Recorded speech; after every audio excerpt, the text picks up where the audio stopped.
Game day. The best spine-tingling commentary. And it's in. EFL Game Day Live on Talksport 2. You're listening to the EFL Championship live on Talksport 2 with McDonald's. Order McDelivery on the McDonald's app and get tasty rewards points. 18 plus. Terms and conditions apply. I'm Faye Carruthers, live from a pumping Portman Road. The scenes outside have been absolutely incredible. Blue smoke with Ipswich a point away from promotion to the Premier League. It's in their hands, but Huddersfield have the slimmest of slim chances of staying up. So let's see how the odds are looking for this one and get an odds update with William Hill. In the zone on Talksport 2 with official betting partner William Hill. Get epic value all season with William Hill. 18 plus, begambleaware.org. Sam Norris, what are the odds looking for Ipswich against Huddersfield? Are we all set for a promotion party? I can barely hear myself think at Portman Road at the minute. Yeah, I can imagine it very much looks that way. Ipswich are 2-9 to win this in the 90 minutes. The draw 5-1 and Huddersfield 11-1. As you mentioned, Faye, Huddersfield require a bit of a mathematical miracle to stay up. Plenty of their fans probably won't be in much of a mood to do Leeds United a favour either. It looks for all the world as though Ipswich are going to go up. They're rated 1-50 to win or draw this game. That's essentially their promotion odds. No doubt it'll be a party atmosphere there in the stands, and you'd think it's going to go like that on the pitch as well. The handicap markets could be in play here. Backing Ipswich to win by 2 or more goals is 6-10. Ipswich to win by 3 or more goals is odds against at 8-5. Credit to Ipswich for their bravery against Coventry midweek. It would have been easy to maybe play for a draw in that one, knowing they had this game to come. They didn't. They went for it, got the win. Just a point required to go up. And it looks for all the world as though that's going to happen. Very short Ipswich, but I could easily see them winning by 3 or more. And 8-5 might be quite tempting. Brilliant stuff. Thank you very much, Sam. Much appreciated. Those were the latest odds with William Hill. Gamble responsibly. 18 plus only. BeGambleAware.org. In the zone on Talksport 2 with official betting partner William Hill, giving you the tools for positive play. Take time to think and know your limits. 18 plus, begambleaware.org. Former Norwich, West Ham and England striker Dean Ashton and Talksport's Ian Danter are alongside me. The atmosphere here inside Portman Road is absolutely incredible. The stand to our left-hand side, which is the Sir Bobby Robson stand, and the north side of the stadium is bathed in sunshine, with the fans feeling this promotion party as we speak. A sea of blue and the away orange shirts over there look absolutely incredible. We are a little bit nervous up here on the gantry because everybody sitting here, bar me, is feeling a little bit of tension on this final day of the championship season. Ian Danter is a Birmingham City fan. Relegation looming as the players walk out here onto the pitch for a rapturous applause, waving to their fans. Huge smiles on the Ipswich players' faces. For Huddersfield, it's a formality really. They're going down. The question is who potentially is going to join them in that final relegation spot. Ian Danter is hoping it's not going to be Birmingham City. If you two were going to make predictions this afternoon, who would you tip for promotion, the playoffs and relegation? I'm not touching that with a 12-foot pole at this point. Anything, this is the championship. Anything could happen in the next 2 hours, Faye. We should be prepared for that. We absolutely should. Dean, watch your head. We've got balloons blown over above our heads. Ipswich will walk this today, and then it'll be Norwich and West Brom in the playoffs. I'm sorry to say, Danter, I think Birmingham will only get a draw today, so we could see Birmingham go. I'm not going to argue with you, I'm here with an arm round your shoulder if you need it. You may see a grown man cry.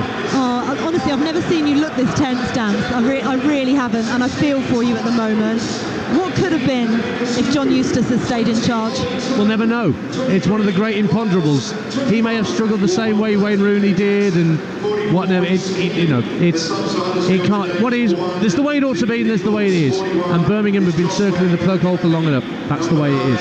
And that's the way it is for Huddersfield Town as well. Just 2 seasons ago, unbelievably, they were in the playoff final to get to the Premier League. They ultimately lost it, and now they're about to get relegated to League One. The players are shaking hands, the mascots going to take their photographs. What a day for them to be able to witness. Of course, they've never seen Ipswich Town in the Premier League, these youngsters. In fact, many kids in their 20s haven't done either. What a day in prospect we have in the Championship. If your team have something to play for other than pride this afternoon, nerves, I feel for you. There's a party atmosphere here at Portman Road. Blue and white balloons being thrown around left, right and centre. You can hear the cheers for every single player who's played their part in getting the team to this point. Ipswich have a job to do here at Portman Road against Huddersfield. One last push before promotion to the Premier League. All the drama's going to unfold here on Talksport 2, and you can experience it in the company of Dean Ashton and Ian Danter.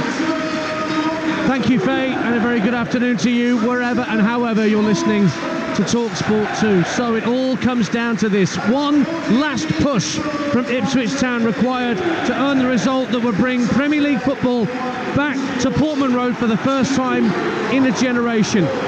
Back in 2002, Talksport's own Matt Holland, Darren Ambrose and Darren Bent were in the last top-flight Ipswich squad here that ultimately finished 18th, leading to 22 years in the EFL, 4 of those down in League One after becoming becalmed for a while at Championship level. But since his arrival in December 2021, Kieran McKenna not only revitalised the squad, but the whole town and the fan base, to the extent that back-to-back promotions are set to be confirmed here if they hold their nerve against Huddersfield, the side already mathematically consigned to the third tier after last weekend's 1-1 draw at home to Birmingham City. Ipswich make 3 changes from the win I saw them earn by 2-1 at Coventry on Tuesday. Wolfenden, Chaplin and Hurst recalled. Moore, Broadhead and Edmondson are out of the side. So it's Václav Hladký, who made some incredible saves on Tuesday night in goal. Axel Tuanzebe, Luke Wolfenden, Cameron Burgess, Leif Davis in the back 4. Sam Morsey, Massimo Luongo holding in midfield. Wes Burns, Connor Chaplin and Amari Hutchinson behind George Hurst in attack. As for Huddersfield Town, well, Andre Brighton-Wright has had plenty to say about certain players and their attitude, and it's interesting to see that both Delano Bergsorg and Sorba Thomas are not even in the matchday squad today. Maybe that's a telling sign of what certain players have done in Andre Brighton-Wright's eyes. He's made 4 changes from the team that failed to beat Birmingham, that effectively condemned Huddersfield to relegation. Matos, Karoma, Spencer and Nichols out. Maxwell in goal. Edwards, Jackson and Wiles also recalled. It could be a 4-4-2, we'll find out once we get underway. Chris Maxwell in goal, Thomas Edwards, Matty Pearson, Michael Hellick and Ben Jackson in a back 4. Ollie Turton, Jack Radoni, David Kasumu and Ben Wiles in midfield. Danny Ward and Reece Healy in attack. On the bench for Ipswich, Walton, Clark, Edmondson, Taylor, Jackson, Sarmiento, Moore, Travis and Broadhead. And as for the Huddersfield bench, Nichols, the sub-keeper, Belagambi, Radulovic, Korima, Spencer, Matos, Jones, Iopenda and young Neo Eccleston from the Huddersfield Academy gets a spot on the bench as well. Ipswich in their regulation blue and white shirts, white shorts, blue socks. Huddersfield in their train strip of all fluorescent yellow, and we are underway on the Championship's final day on Talksport 2, and Ipswich are kicking from right to left as we sit at the back of the main stand here at Portman Road. To our left, bathed in that early afternoon sunshine, is the north stand, the Bobby Robson end. The Sir Alf Ramsey end to our right, that's the end that Huddersfield will be attacking. And an early throw-in won by Ipswich Town on this near side. Leif Davis, the assist king of the Championship this season, getting on for 20 assists in this division. Been quite extraordinary campaign he's had from left back. Feeds the ball infield to Amari Hutchinson, but his first touch is poor. One back though by Luongo. Chaplin turns it over the top. Hutchinson trying to get in behind, but Chris Maxwell back in the Huddersfield goal today, swiftly off his line to claim the ball at the edge of his penalty area. 0-0, a minute gone on Talksport 2. Here's Dean Ashton. Well, I fully expect them to get off to a rip-roaring start, Ipswich, and set the tempo, of course, in this game, and really test the mentality of the Huddersfield players. What they can't do is get ahead of themselves, Ipswich, and get pulled along with this atmosphere, but they've got some special players, and special players don't get nervous in these moments. Chaplin drives the ball into the box straight to the arms of the keeper. Sorry, Dean. They get forwards and they are positive, and they actually want to thrive in these moments and become the stars. Remember, we've got reporters at all the other key games, at Birmingham, at Leeds, at Leicester, at Plymouth, at Sunderland and at West Bromwich Albion, with all the playoff, promotion and relegation issues to be settled in the next 2 hours here on your home of the EFL, Talksport 2. Huddersfield send the ball out to Ben Jackson on the left-hand side, tucked in field for Matty Pearson, and Huddersfield's top scorer, Michael Hellick, centre-half, 9 goals this season in the Championship, receives possession. Out to this near side, and Jack Rodoni, with his shocker blonde hair, worked back by Tom Edwards to Maxwell, who sends a right-footed ball back out to the chest of Rodoni on this near side. Tried to turn in field, and he was fouled by Massimo Luongo. Simon Hooper, our referee today from Wiltshire, gives Huddersfield a free kick. It does look like a back three for Huddersfield in the end. I wonder whether it'd be a 4, but it's a 3. It is a 3 with Edwards alongside Heelick, and Pearson has that back 3 with Turton on the right and Jackson on the left. Rodoni, I'm sure, will be the more advanced of the 3 midfield players. Worked back by Ollie Turton to the halfway line, and Tom Edwards swings a raking pass out to the left-hand side, seeing that Ben Jackson was unmarked, but he overhits the pass and it drifts out to the Cobbold stand opposite us for an Ipswich throw in their right-back position. Nearly 3 minutes gone on Talksport 2. Ipswich 0, Huddersfield 0. A point will be enough, remember, for Ipswich in order to secure back-to-back automatic promotions, eclipsing what Nigel Adkins' Southampton did and Paul Lambert's Norwich City did within the last 15 years at this level. Now Hutchinson trying to pressurise his opposite number Turton, but Turton does well, works it back in field, and Hellick will guide it back to former Blackpool keeper Chris Maxwell. Got himself injured around Christmas time and hasn't featured since. Lee Nichols has been the regular Huddersfield keeper, but one of the changes made by Andre Brighton-Writer today. 0-0, 3.5 gone. Throw to Huddersfield on this near side, the right. Turton tries to guide it up to the right-hand corner of the box, but Luongo wins it back, and lovely quick feet down the left-hand side from Omari Hutchinson, but he ran out of room in the end. Tom Edwards putting it out for a throw. 0-0. No, it has been a bright start from Ipswich, of course, but let's get it right. You've got Heelick, Pearson, Edwards and the likes that will certainly have a good structure about them, with Kasumu and Wiles just sat in front. Look, they're not just going to open up and make it easy. Of course they're not. And it's going to be down to Ipswich, I think, to really push the tempo in this game. Axel Twanzebe, the right back for Ipswich, floats it down the right wing. Chaplin heads it up in the air, and that's headed back quite strongly in the end by Matty Pearson for his keeper Maxwell. It's interesting that Chaplin is playing in the number 10. Hutchinson played in the number 10 role at Coventry, but more often than not he plays on the left or the right of a 3. Chaplin, one of the changes made by Kieran McKenna today. Healy chests the ball down to Rodoni for Huddersfield, and the Terriers float the ball down the right-hand side, trying to get Danny Ward away, but well tidied up at the back by Cameron Burgess, the Australian for Ipswich Town, and Twanzebe has it at his feet again. 0-0. And it's interesting when Ipswich do have the ball, they almost look like they're a back 3, because Burns is so wide and Davis gets forwards, and they almost play as wing backs, which has meant that Hutchinson can actually go and play alongside Connor Chaplin in that position and try and overload that midfield area. Ball's on halfway with Cameron Burgess for Ipswich. Plays the ball backwards to square to Wolfenden, and then further across to the captain, Sam Morsey, the Egyptian. Twanzebe on the right wing, plays the ball into the feet of Chaplin, but Huddersfield are quite tightly marking their men at the moment. Ball goes back to Luke Wolfenden, and the Ipswich fans, as you can hear, in full voice around us here at Portman Road. The blue smoke that was outside was quite extraordinary when the team coach arrived. It was almost like watching a game in Madrid when Real arrive at the Bernabeu. Burns giving chase down the right-hand side. He's won the ball at the dead ball line, works it back to Hutchinson, but the touch was awkward off his knee, and that allowed Huddersfield to get it clear, and it's gone out to the left-hand side, and Rhys Healy, their £1 million capture, but he can't step inside Morsey and keep possession, and Ipswich have it back. But Burns dispossessed his man at the dead ball line, and it was just the first touch of Omari Hutchinson that let him down. Long ball over the top looking for George Hurst, but that ball will skip through to the keeper. They're asking a few questions here early on. Ipswich Town, Dean Ashton. Yeah, they are. They're looking forwards and they're looking over the top. Hurst really looking to stretch the defence. He'll do that a little bit more than keeper Moore. It might be why he's starting the game today, even though Moore scored against Coventry, and Michael Heelick needs to have a look at himself. He just got bodied off it by Burns over on that far side, and then the ball in towards Hutchinson was at knee height. It made it really difficult to control. I am surprised to see Wes Burns out there. He went off late on against Coventry, and I thought he'd done his hamstring.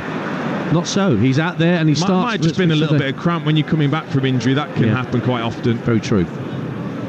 Ball given away by Huddersfield just outside their own penalty area, but it's tight to this near touchline on the left-hand side for Ipswich. Good ball in field from Morsey to Chaplin. Lays it off to Twanzebe, winding up to shoot, and it grazes the side netting via a deflection for Ipswich's first corner of the game, 0-0. Well, that would have just said everything, wouldn't it, if Twanzebe would have smashed that into the top corner. Instead, it took a wicked deflection off Pearson's shin. Maxwell was wrong-footed, and he was grateful to see that go into the side netting. So the ball's gone out to the far side where the Bobby Robson stand meets the Cobbold. So Leif Davis, who, as I mentioned, knows how to assist a goal or two at this level, he's going to take the corner. A left-footed in-swinger to come from the Ipswich number 3.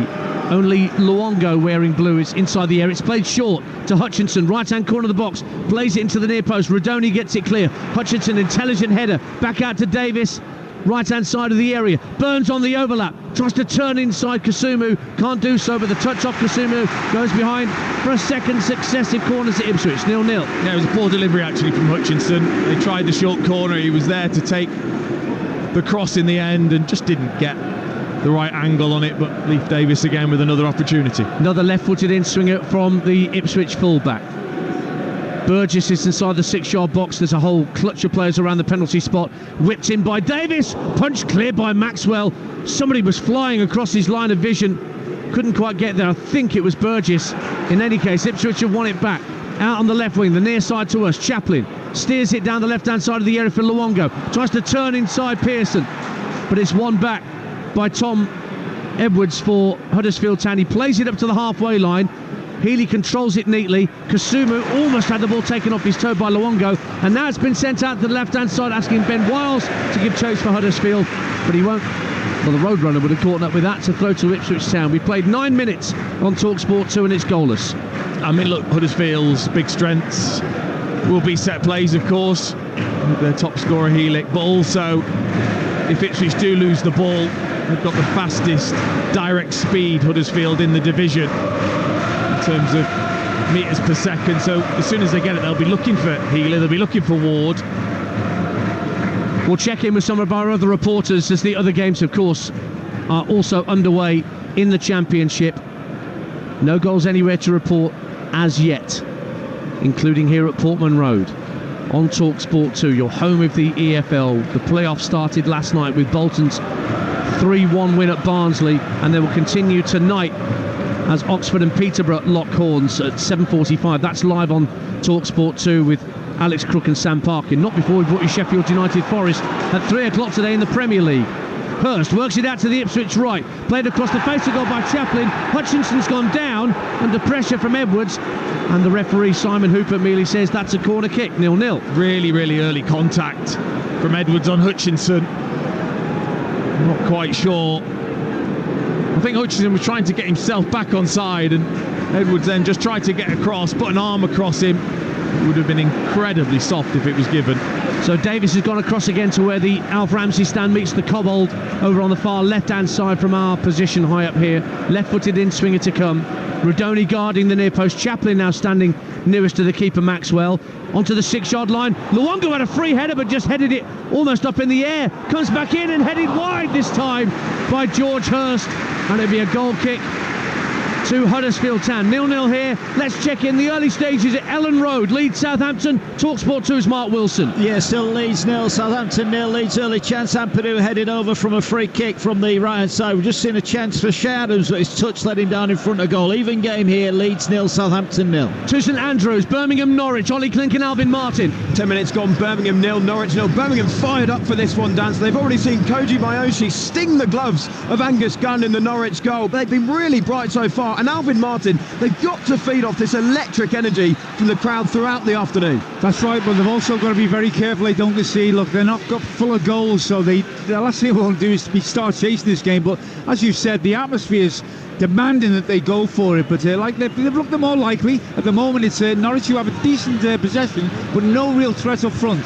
Good start for Blues here. Birmingham 0, Norwich 0. 11 minutes gone. Ipswich 0, Huddersfield 0. Huddersfield have won a free kick just inside their own half. Tom Edwards going to take it. We'll check round some of our other grounds in just a moment for you. Edwards will have this free kick for the Terriers. Right down the centre of the pitch, looking for Danny Ward. He gets the flick on, but straight through to Ipswich keeper Václav Hladký. Let's get off to the King Power and check in on the champions. Dave Rowe. Leicester 0, Blackburn 0. Blackburn have started well here, going for 3 points rather than one. Early chance with Doran finding a Tronstad ball across to Gallagher, who shot into the side netting. Then Ndidi forced into a saving challenge when Smodics nearly set up Karen Britton. Leicester 0, Blackburn 0. Ipswich coming forward with Connor Chaplin trying to set Burns away down the right hand side of the area, just couldn't take the ball with him. It was good defending in the end from Ben Jackson, and Huddersfield clear their lines, but it was a slightly nervous clearance, and it's straight into the path of Cameron Burgess, who finds George Hurst out to the left hand side, and Leif Davis just calms things down for a moment. Davis, 12 and a half gone, 0-0. Hutchinson, lovely flick to get it back to Massimo Luongo with a ball that was really fizzed at him by Sam Morsey. Morsey has it back and works it out to Davis on the left wing, almost level with the edge of the penalty area. Now Hutchinson has Twanzebe just to his right. Twanzebe works it out to Wes Burns on the far right hand side, level with the edge of the area, up against Ben Jackson, looks to dive past him, drive for the byline. The cross goes up in the air off Jackson, behind for an Ipswich corner, 0-0. Obviously and understandably, it's been a little bit frantic from an Ipswich point of view in the final third. Just needs a little bit of calmness, a little bit of composure, because they are on top. So Davis again going across to the same corner, the Bobby Robson Cobbold stand corner for another left-footed in-swinger. Hutchinson's there at the right-hand corner of the box for a short corner option, but now he moves away as Davis strikes it again onto around the 6-yard line. Chaplin rose highest, but it goes behind for a goal kick. Next, we will head to Home Park on Talksport 2. John Roeder. Where it's Argyle 0, Hull City 0. Lively game. Argyle have had the better of it so far. Mustafa Bundu down the left-hand side has caused Hull plenty of problems in the early exchanges. One real chance of note. Bundu's run down the left. Ballymumba's shot was blocked. It's Argyle 0, Hull 0. Huddersfield's goal kick here, 0-0 to the Stadium of Light next on Talksport 2. Graham Courtney. And it is Sunderland 0, Sheffield Wednesday 0. Just seen a really good chance for Wednesday's Will Vaux. He's got a cross in, and there was Anthony Masada. He slid in, just couldn't connect. It's been a good start though, particularly from Sheffield Wednesday. Sunderland 0, Wednesday 0. And to complete our roundup, let's get to the Hawthorns. Talksport 2's Adam Bridge. West Brom 0, Preston 0. Only effort on target so far from Grady Diangana from the left edge of the penalty area, comfortably saved by Freddie Woodman. More possession for Preston though in the last few minutes. West Brom 0, Preston 0. You're up to date on Talksport 2. I can tell you there are no goals anywhere in the Championship so far, so it is completely as you were in the table. I sense though that's going to get more complicated for me as the afternoon wears on. That's outrageous though, isn't it? I know. 15 minutes and not a single goal. Including here at Portman Road. Ipswich in possession on the halfway line. Ian Danter and Dean Ashton with you here on your home of the EFL. As Sam Morsey drifts over the halfway line with the ball at his feet, plays it right to Twanzebe, works it infield to Chaplin, good first touch, drives the ball goalwards, and it's only just wide. He really smacked that with some intent from 25 yards out, Connor Chaplin. Maxwell at full stretch probably had it covered, but another effort on goals from Ipswich Town. Stays goalless. Yeah, I've been watching Chaplin, and he's just been checking his shoulder, just shuffling left and right, waiting for that pass that he got there, and been able to take it on the half turn into space to get it onto that left foot. Is a brilliant strike, fizzing past Maxwell, and only just missed. You're listening to Ipswich 0, Huddersfield 0 in the Championship on Talksport 2 with McDonald's. Order McDelivery on the McDonald's app and get tasty rewards points.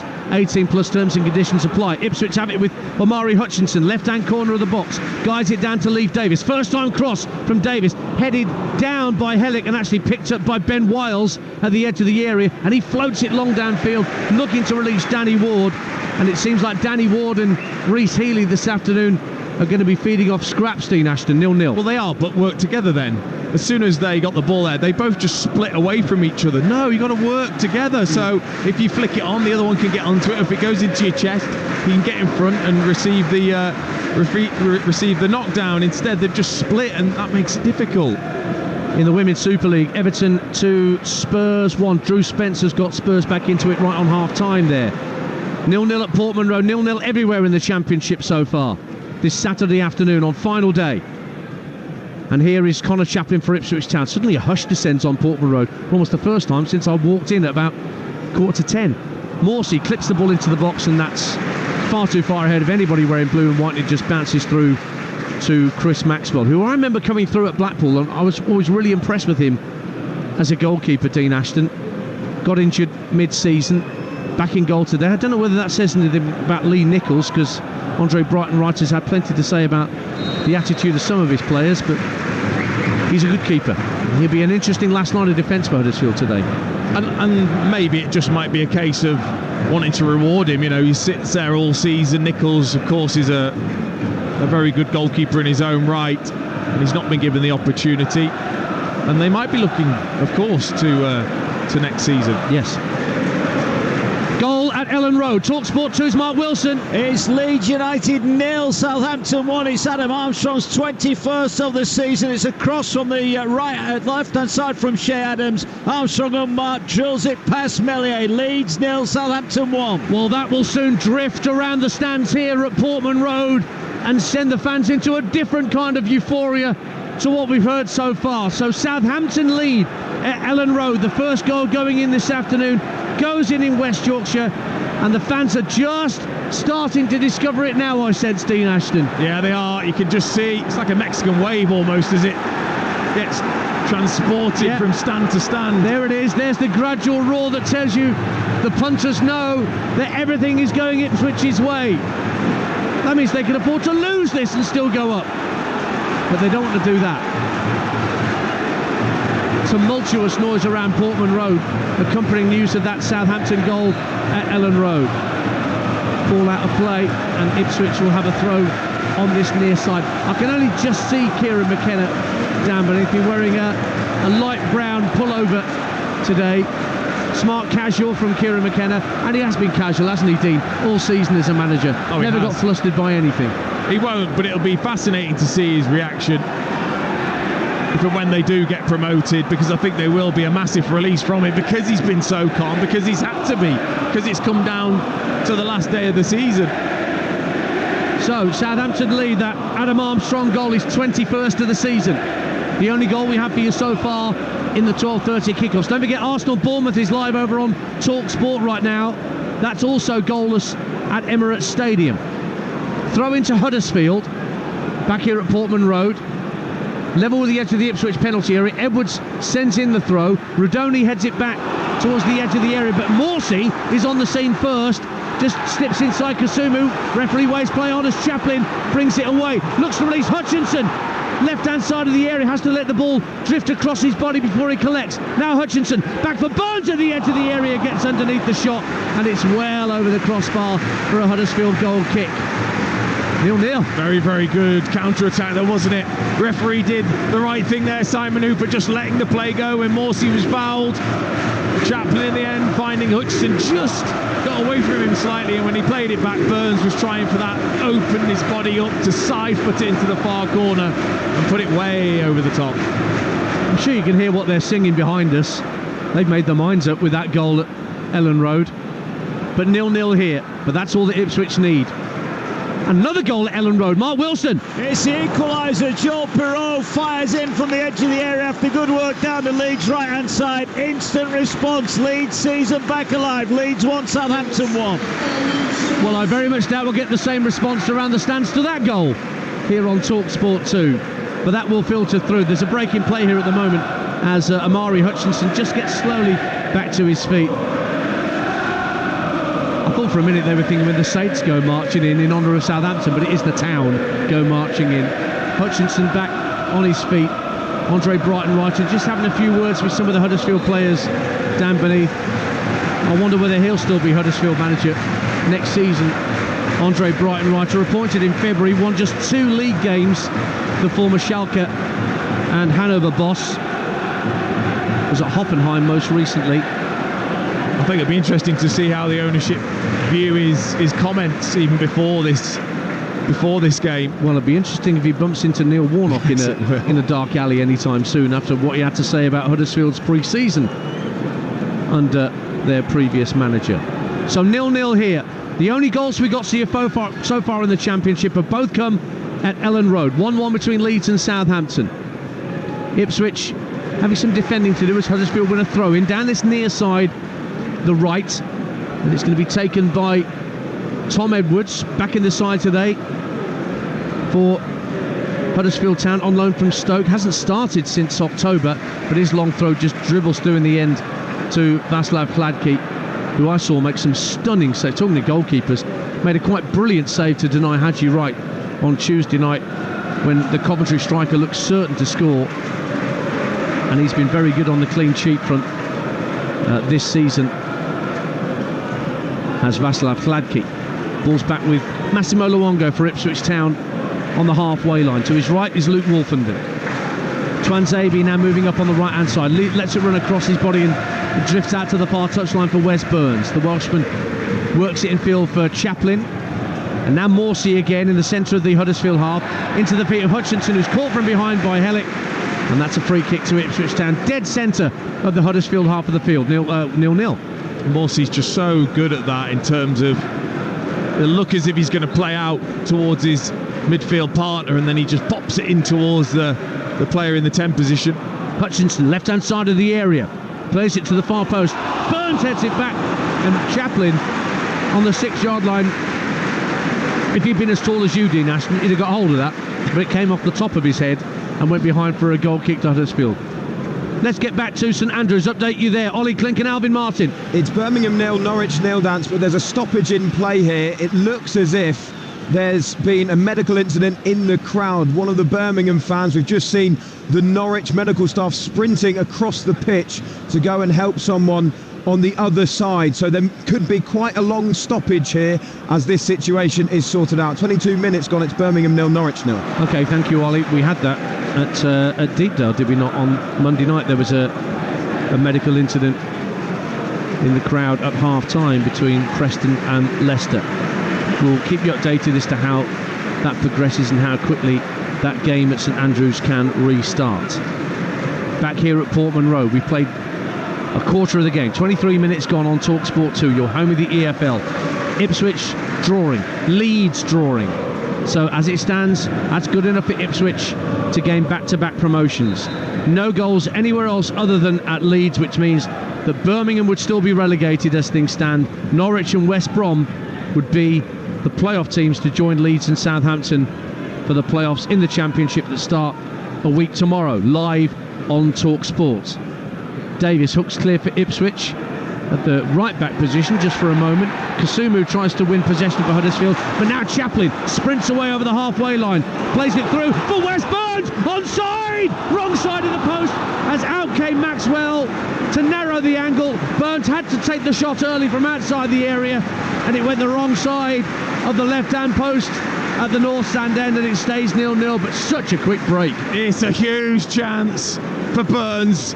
It was a brilliant pass from Chaplin, who once again just took it on the half turn, got his head up, saw Burns with that pace to get in behind. It was a brilliant pass. Maxwell completely committed himself. I thought that made it an easier finish for Burns to either just take it round him or just to pass it past him. In the end, he put too much spin on it and it went wide. It's a poor miss. So a chance for Ipswich to really settle nerves, not taken. And instead Huddersfield have possession out on the far left-hand side, just over the halfway line with Jack Rodoni. Back it goes infield to Pearson. Edwards now takes it down on his chest on this near side, the right, but he's quickly closed down by Hutchinson.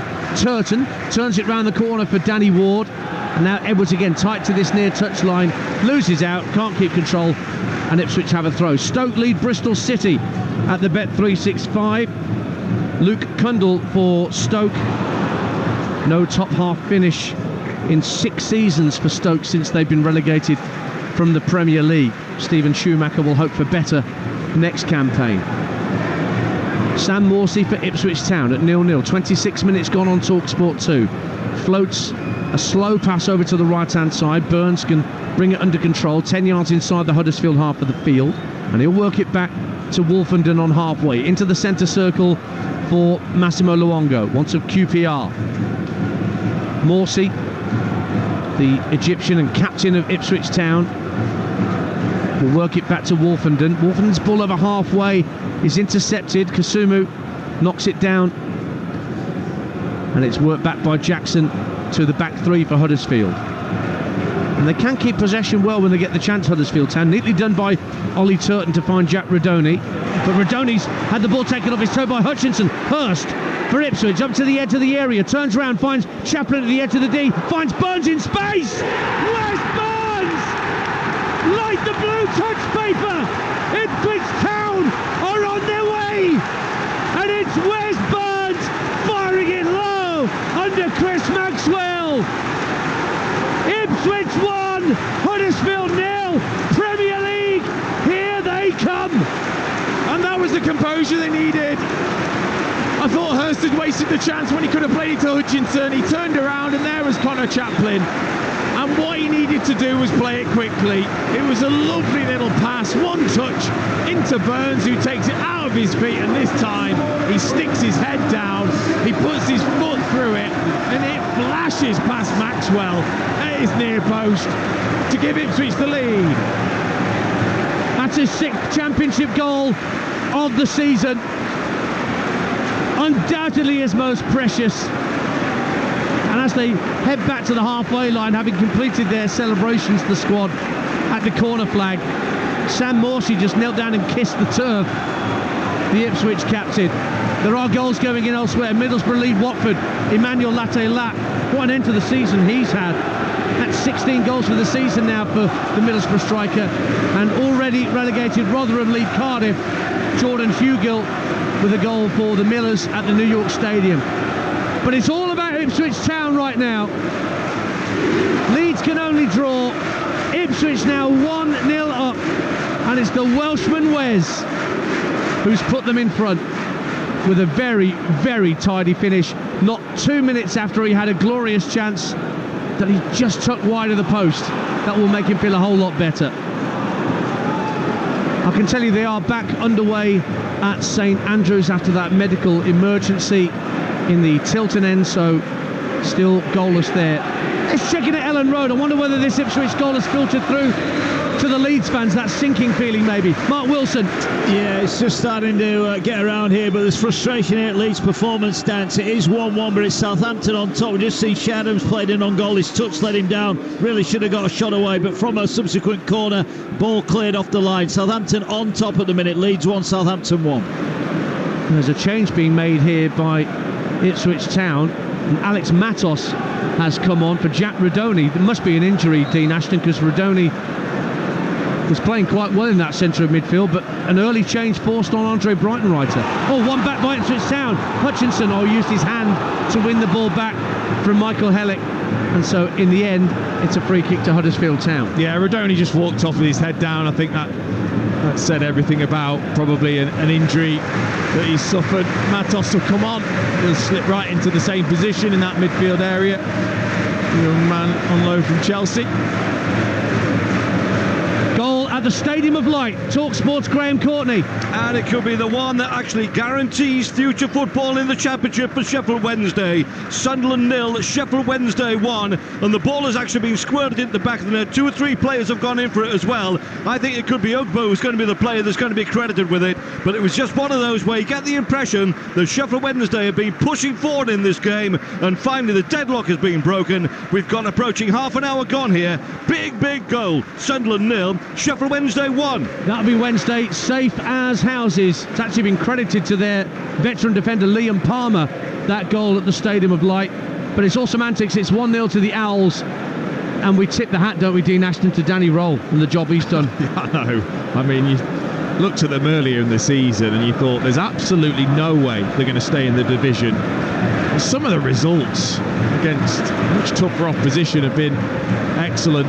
They've been in the bottom 3 for 8 months, and now they look comfortable to secure Championship football for next season at Hillsborough. So they lead at Sunderland. 1-1 between Leeds and Southampton, and here, crucially, at the top of the table, Ipswich, Premier League bound, 1-0 up against Huddersfield Town with 31 minutes played on your home of the EFL, Talksport 2. As it stands, it'll be West Brom against Leeds and Norwich against Southampton for the first legs of the Championship playoffs next Sunday.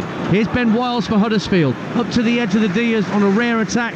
for the Terriers, tried to squirt the ball out to the left-hand side for Ben Jackson, but Ipswich had more than enough players back, and it drops instead for Kasumu on halfway. Oh, he nutmegs Wes Burns quite beautifully and gets away down the left-hand side, faced up by Twanzebe, still going Kasumu.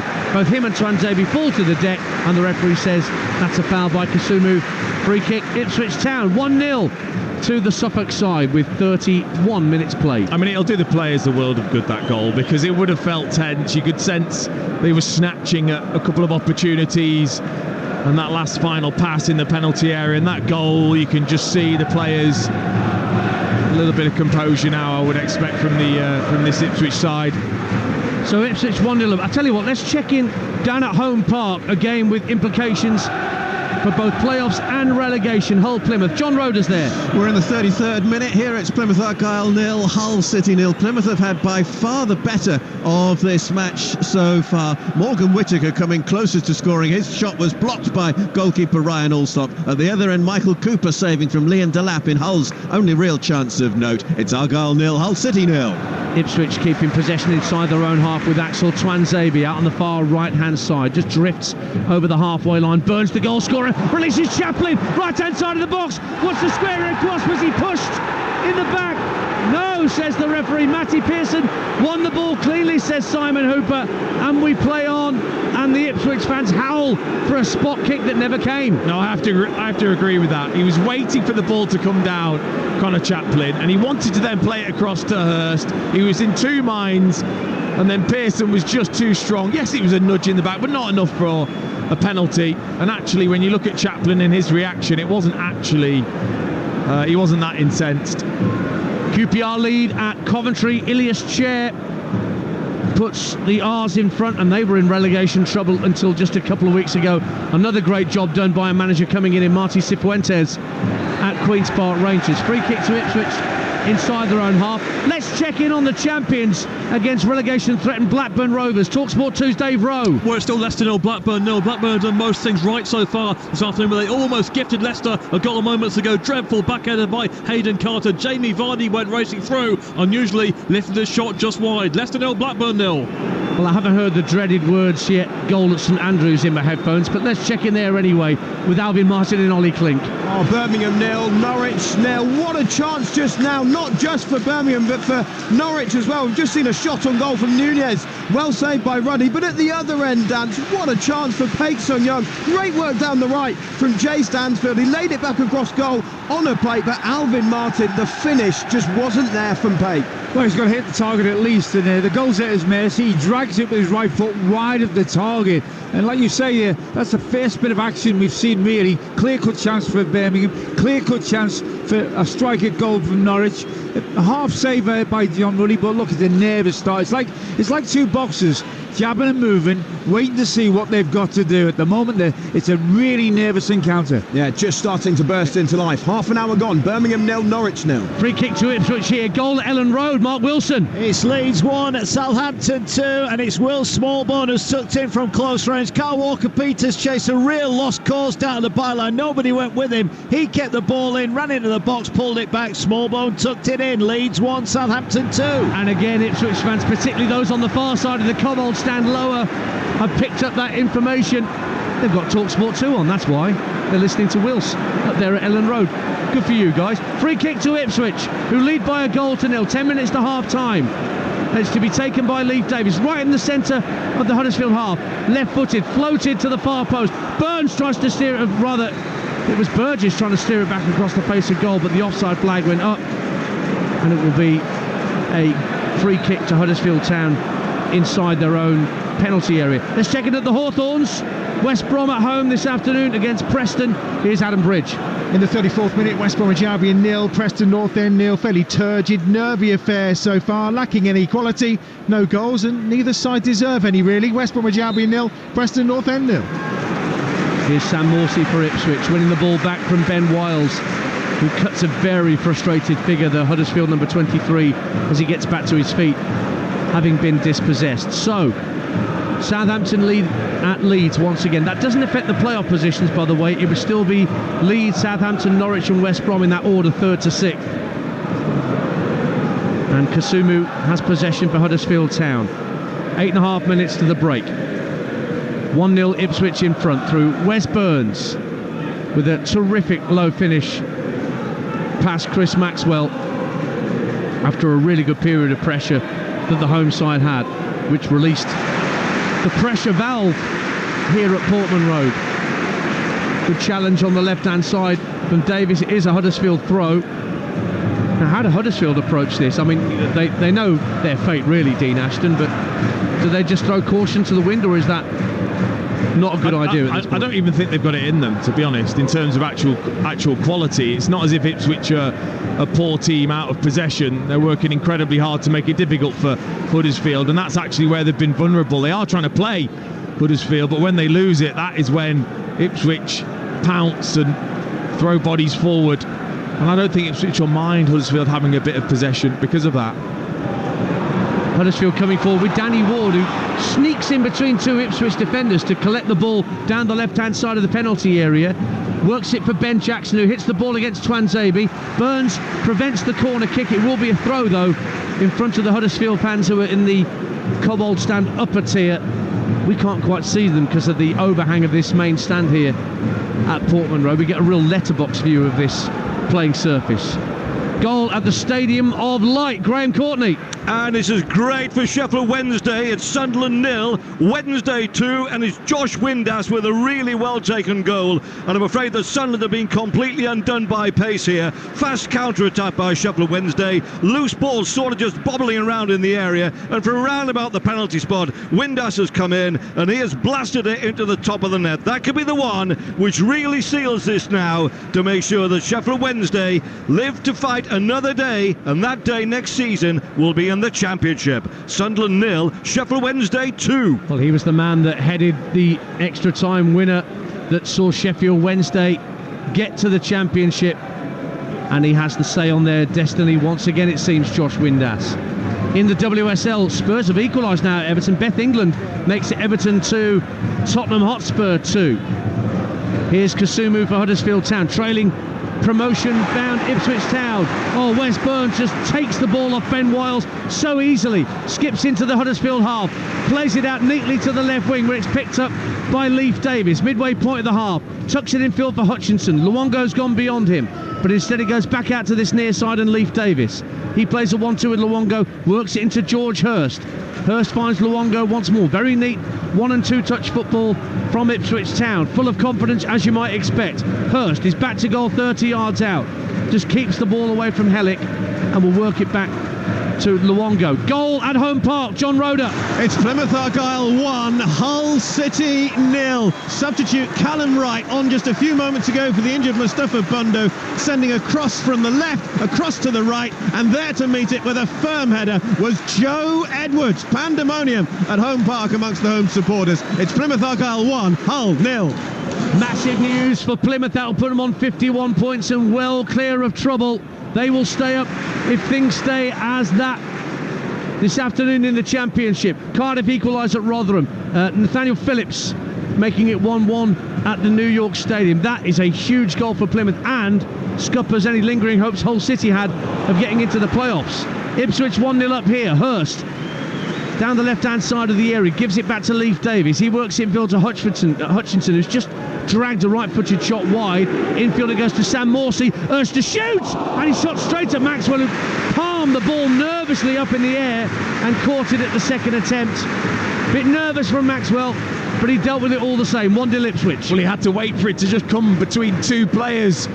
It squeezed between Hurst and Helek, and he just waited, and then probably with a little bit of swerve on the ball as well, just above his face, Maxwell just about made sure. It was a terrific strike from Morsey, though. Stays 1-0 to Ipswich Town. 4 minutes of normal time left in this first period on Talksport 2. Pearson with a diagonal ball out to this near side for Ollie Turton. Takes it on his chest, the right wing back. Gives it back to Tom Edwards. Now Matos, who came on as an early substitute for the injured Rodoni.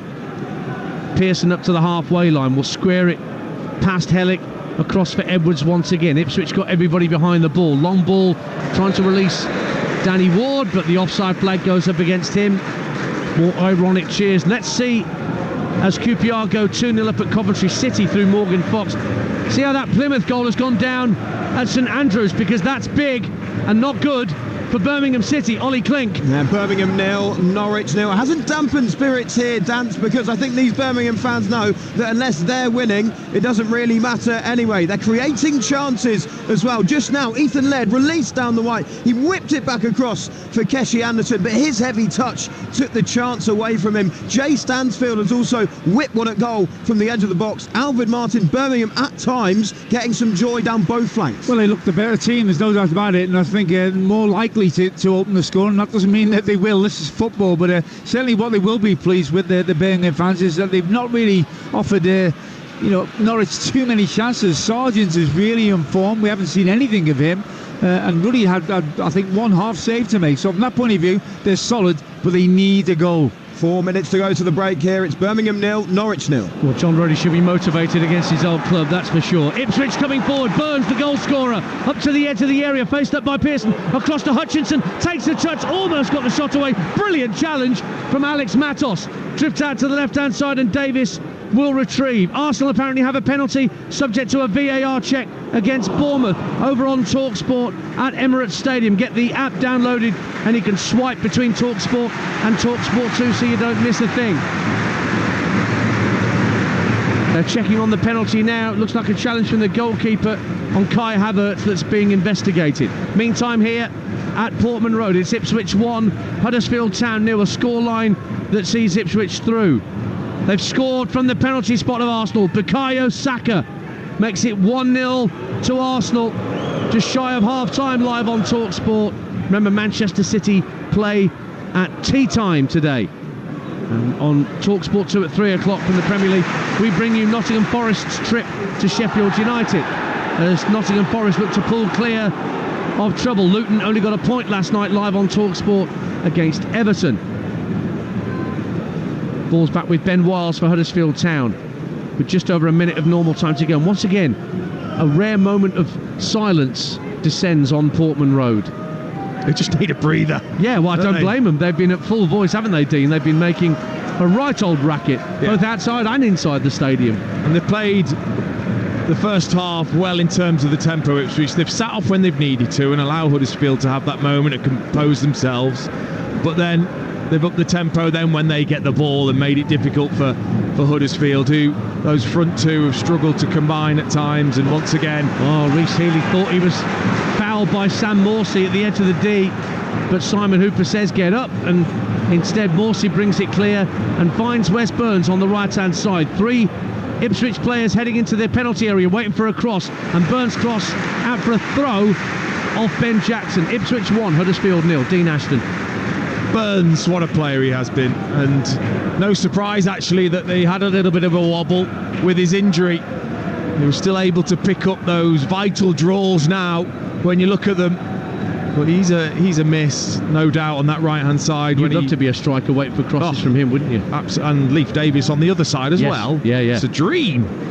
Going into 3 minutes of minimum added time at the end of this first half on TalkSport 2. The throw in from Ipswich is cleared away on the half volley by Alex Matos for another throw, pretty much the same area, just about 4 or 5 yards from the corner flag over on the far side, with Ipswich attacking the Bobby Robson stand in this first period. Twanzebe with a long throw, only 2 Ipswich players in the area, comes out to the edge of the box. Luongo drives it, he cracked it superbly on the half volley. That wasn't that far over. I don't think Maxwell was getting anywhere near that. If that had been a yard lower, in the end it's a Huddersfield goal kick, 1-0 Ipswich. Well, he just kind of sauntered up to it, Luongo, I think trying his best not to thrash at it, and caught it so sweet with that left foot. It just had a tiny bit of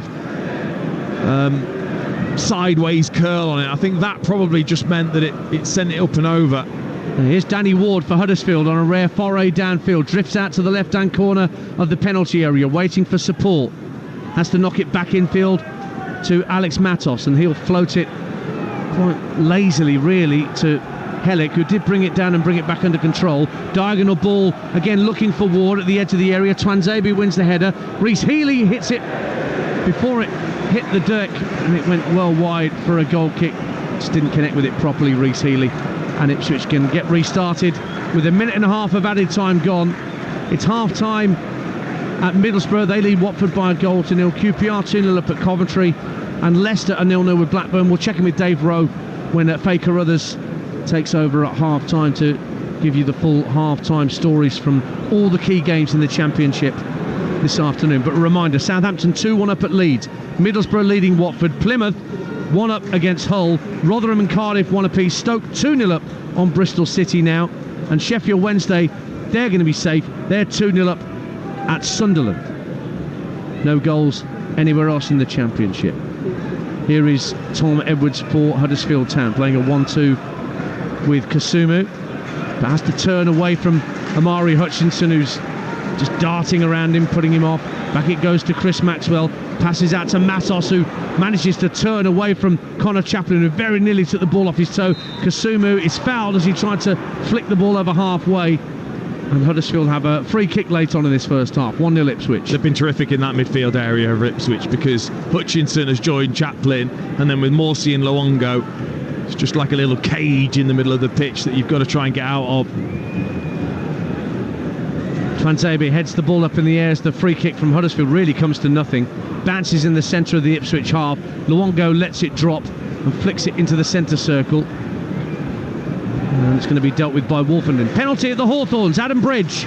It is West Bromwich Albion 0, Preston North End 0. We are into a minute of 2 added at the end of the half, and it's Darnell Furlong that's won it inside the penalty area. Looked to cut inside onto his left foot, taken down, and it will be Alex Mowat 12 yards away who's going to try and put West Bromwich Albion in front. The biggest cheer in this first half. Well, that came for that goal down at home park for Plymouth, meaning Hull are behind the 8 ball in the race for that final playoff place, with just a yellow card for Freddie Woodman, who's trying to delay this penalty kick. But it's Alex Mowat with his left foot who is going to try and put West Bromwich Albion in front on the stroke of half-time, in stoppage time at the end of the first 45. It's Mowat against Woodman, and he puts it into the left-hand corner, and West Bromwich Albion have the advantage they crave. West Brom 1, Preston North End 0. And the half-time whistle has gone here at Portman Road, and a huge ovation greeted the 3 blasts of Simon Hooper's whistle, because Ipswich are halfway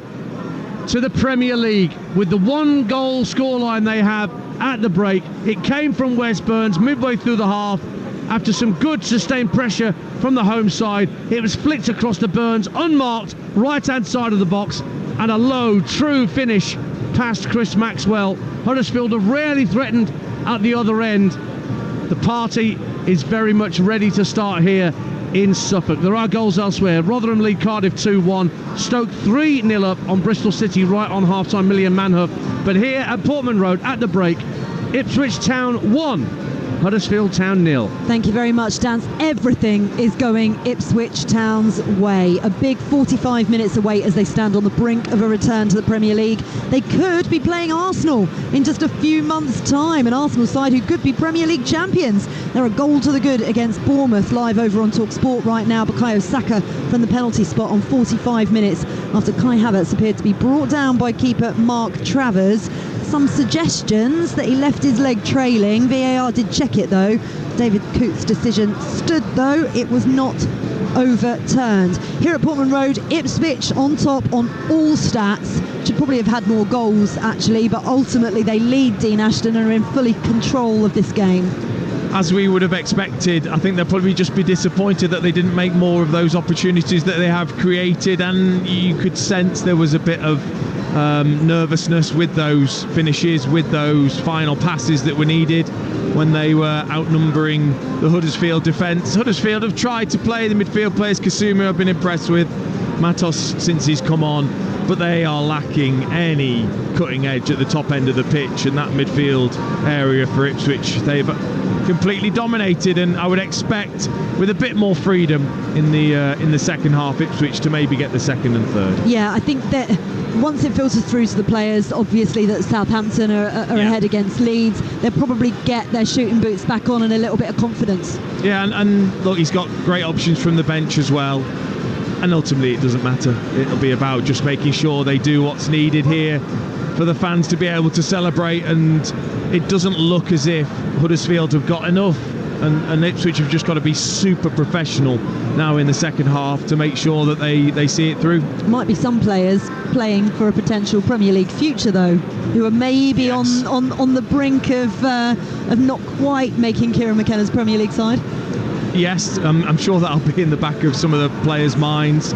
More so, it'll probably be where are they going to go straight after this. Yeah, good. The promotion party is much better to think about, isn't it, for sure. Let's find out what's been going on elsewhere and how it affects the Championship table, starting at Leeds Southampton with Mark Wilson. Yeah, it's Leeds 1 at Southampton 2 at half-time here. Pretty lively game. Both sides had chances early on. McCarthy tipped over a Firpo free kick, and then at the other end, Meslier denied Will Smallbone. But the deadlock broken on 18 minutes. Good work down the left from Shea Adams. He pulled it back. Adam Armstrong unmarked lashed in his 21st of the season. Lead only lasted a couple of minutes. Good work from Nonto. He pulled it back. Ball cleared only as far as Shopero. His shot deflected past McCarthy for 1-1. But then back came Southampton. Smallbone, after great work from Walker Peters, chased down a lost cause, kept it in right on the byline, pulled the ball back. Smallbone arriving from midfield, tucked it in nicely. Howard Bellis had a header that hit the bar shortly after, as well as Saints went for a third. But then right on half-time, big appeal for Leeds penalty. Somerville brought down in the box. It's been a pretty spiteful game, this one. There's been 3 bookings already, and how Adam Armstrong didn't get booked when he felled Sam Barron just before the break, I don't know. Could get a bit spiky this second half. At the break though, Leeds 1, Southampton 2. Thank you very much, Mark. Over to St Andrews. Nervy times for Blues fans. Ollie Klink and Alvin Martin. Yeah, half-time here. It's Birmingham 0, Norwich 0. Birmingham the better side here, favourite. They just haven't found that crucial goal to put themselves in front, and what a chance they had just before half-time for Christian Bielik. Koji Miyoshi whipped in a wicked cross from the left-hand side. It was pushed out by Gunn onto Bielik, who knew nothing about it, but Gunn just managed to tip it agonisingly wide from a Birmingham perspective. Miyoshi and Stansfield have also tested the keeper a couple of times. Norwich haven't really threatened at all in this game, and Alvin Martin, Birmingham only missing a goal so far, but they desperately need one if they want to stay up. Yeah, you look at the first half performance there, and he'd be happy with everything, Gary Rowett, apart from the fact that they haven't gone in at least a goal up. They've asked all the questions. They've got a really massive crowd and atmosphere behind them, and the players have done themselves justice. You do look at performances like this in this first half, and you wonder why they're down there in the first place, Ollie. Yeah, absolutely. There was a penalty shout for Birmingham, Alvin, just before the end of the half. Miyoshi nudged in the back by McCallum as he latched onto a long ball. Was it a penalty for you? Absolutely not. He went down later on, didn't he? There was some contact there. He thought about it and then went down. And I think when a player does that, the referee looks at it and says, no, you could have stayed on your feet. Indeed. As it stands, Norwich are in the playoffs. Birmingham are heading down. Big 45 to come here at St Andrews. At the break, it's Birmingham 0, Norwich 0. Thank you very much, both of you. At Home Park, a bit of a party atmosphere. It looks like Plymouth could be staying up. John Roeder. A party atmosphere with nails bitten to the kick, I think, though. It's Plymouth Argyle 1, Hull City 0 at the break. And Hull City, well, it hasn't been their half at all. They had just one chance of note. Liam Delap's low shot saved by Cooper. Otherwise, it has been relegation-threatened Plymouth, who have had by far the better of all the action. The goal coming just before half-time. Callum Wright, who'd only just come on as a substitute for the impressive Mustafa Bundu, who had to go off injured, curling the ball across from the right, and there, with a run from the right-hand side, meeting it was captain Joe Edwards, a firm header back across goal to send most of Home Park wild. It's going very well for Plymouth Argyle. It's not going very well for Hull City. At half-time, Plymouth Argyle 1, Hull 0. How's it going at the Hawthorns, Adam Bridge, between West Brom and Preston? Yes, West Bromwich Albion 1, Preston North End 0. That stoppage time penalty from Alex Moat is what separates the two sides. The first half an hour that was really lacking in any quality. Very nervy affair. Dean Garner's shot from long range, the only effort on target. It did spice up in the last 15 minutes. Thomas Asante, the ball fell to him from a free kick, and he should have steered the ball home, but he actually steered it wide of the left-hand post, and he should have done better. Mikey Johnson had a shot well saved as well by Freddie Woodman, low down to his right-hand side. But then in the first minute of stoppage time, Darnell Furlong danced into the box. He was tripped over. Moat put the penalty away. Woodman got a yellow card for trying to delay it. Preston have offered very little up the other end. Over 400 minutes now for them without a goal. As things stand, West Brom are moving up to 5th in the table and will place Southampton in those playoffs. But still, 45 minutes to go. West Bromwich Albion 1, Preston North End 0. There's definitely a party atmosphere at Leicester City, Dave Rowe, but are they going to reach that 100 points? Well, still Leicester 0, Blackburn 0 out the break, and a good performance here by Blackburn, who need a point to control their own destiny, and they really should have gone in front here with early chances for Gallagher, who shot into the side netting after being set up by Tronstad, and then Smollix with the ball across for Britton, who was denied by a saving challenge from Ndidi. Smollix went close himself before Leicester woke up and started to pile on some pressure. A Fatawa's shot was spilled by Pears, with Britton then tidying up, and a big miss then by Jamie Vardy, lifting a shot wide after a weak back header by Carter. Still an important second half for Blackburn to come, because they've dropped a couple of places as things stand. If they concede, it could get very nervous. Leicester 0, Blackburn 0. And that is because Sheffield Wednesday are doing their job at the Stadium of Light, Graham Courtney. Yeah, certainly are. Sunderland 0, Sheffield Wednesday 2, deadlock broken after 29 minutes, cross from the Sheffield flanks. Loads of players went for it actually, but it was Liam Palmer who got the important touch to fire it in from the corner of the 6-yard box. 34 gone, chance for Sunderland. Jack Clark hit the post, rebounded to safety though, and then after 38 minutes, well, Sunderland were just completely undone by pace. Fast counter-attack by Sheffield Wednesday, ball played into the Sunderland box, and there was Josh Windass. He's completely unmarked, slammed it into the roof of the net. Sheffield Wednesday need a point to guarantee championship safety. Looks like they're going to get 3. It's Sunderland 0, Sheffield Wednesday 2. So just a recap on how the table is looking. Leicester currently, as it stands, on 98 points, champions already, of course. Ipswich Town joining them in the automatic promotion places and Premier League football next season, which means Leeds United will stay in 3rd, Southampton in 4th, West Brom in 5th and Norwich in 6th. And in terms of the relegation picture, we know that Rotherham are down already. Huddersfield pretty much are, and they're trailing Ipswich Town here at Portman Road. Birmingham City, currently goalless as it stands against Norwich, are in that final relegation spot and looking like they're heading down to League One next season. So much going on in the WSL as well. I need to let you know Spurs have come from 2 goals down to equalise 2-2 at the moment against Everton, with around about 20 minutes to play in that game as well. And I mentioned the Premier League fixture to you earlier on. Arsenal are a goal to the good against Bournemouth after a Bukayo Saka penalty. Right, second half commentary from Portman Road to come here, and the final 45 minutes of the Championship season. But we'll look ahead to our 3 p.m. offering in the Premier League next, as Sheffield United take on Nottingham Forest. Talksport 2, official broadcast partner of the Premier League and the EFL. EFL Live on Talksport 2 with McDonald's. How's this for a tasty lineup? A McCrispy and a strawberry milkshake. Order McDelivery now on the McDonald's app and get tasty reward points delivered too. 18 plus. Rewards account required. Participating restaurants. Subject to availability. Delivery fees and terms apply. At Tesco Mobile, we're putting your contract price on ice. Right now, save £288 on the epic Samsung Galaxy S24 Ultra, powered by AI with 12 gigs of data, for just $49.99 a month with club card prices. And it will stay that price for your whole contract. That's value frozen in.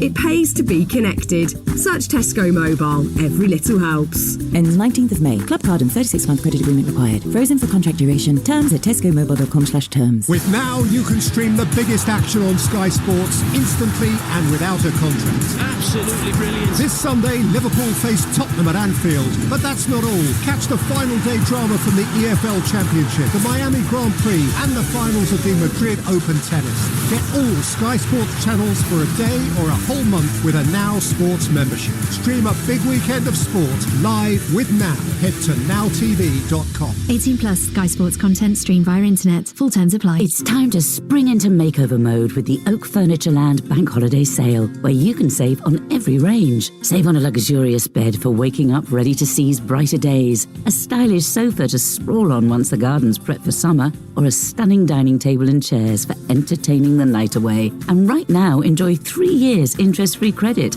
and no deposit to pay from just $4.99. The Oak Furnitureland Bank Holiday Sale ends Monday. Finance T's and C's apply. Oak Furnitureland is a credit broker, not a lender. Summer Winter is coming. With Lidl, be super ready. Get 15% off our award-winning deluxe Aberdeen Angus beef burgers to kickstart barbie season. They're now just $2.54 with Lidl Plus. Download the Lidl Plus app and start saving today. Subject to availability, valid until the 8th of May 24. 18 plus. GB residents. Full T's and C's apply. See lidl.co.uk/LPTV. £4 for lunch. For new cheeky little pizzas from Domino's. For hot and cheesy wraps, for you. For picnicking on park benches. For gobbling on the go. For scoffing, for snaffling. Lunch for just £4 at Domino's. High fours all round. Order ahead on our app. Domino! £4 per item. Collection and delivery. Minimum delivery spend, charges and areas may apply. Kick off your Sunday morning with a weekend sports breakfast on Talksport with goals. The free football pull-out with the Sun. Lace up your boots with the nation's brightest sports breakfast, featuring insider news, big match previews, and expert analysis from Tony Cascarino and Natalie Sawyer. Oh, it's absolutely magnificent! Get fully loaded for football with a weekend sports breakfast tomorrow morning from 6 on Talksport with Goals, the essential free football pull-out with the Sun every Saturday, Sunday and Monday. Game day. The best spine-tingling commentary. EFL Game Day Live on Talksport 2.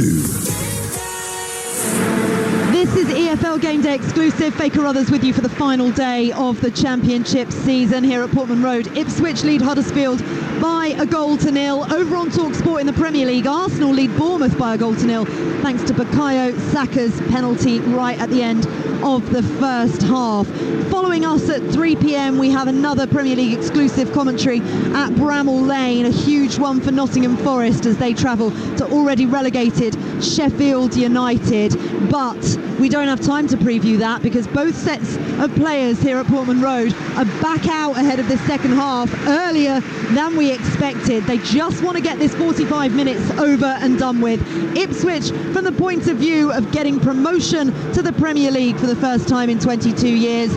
Huddersfield just want the formality of knowing that they're relegated and will spend next season in League One. Sit back and enjoy the last 45 minutes of the Championship season with your commentary team of Dean Ashton and Ian Danter.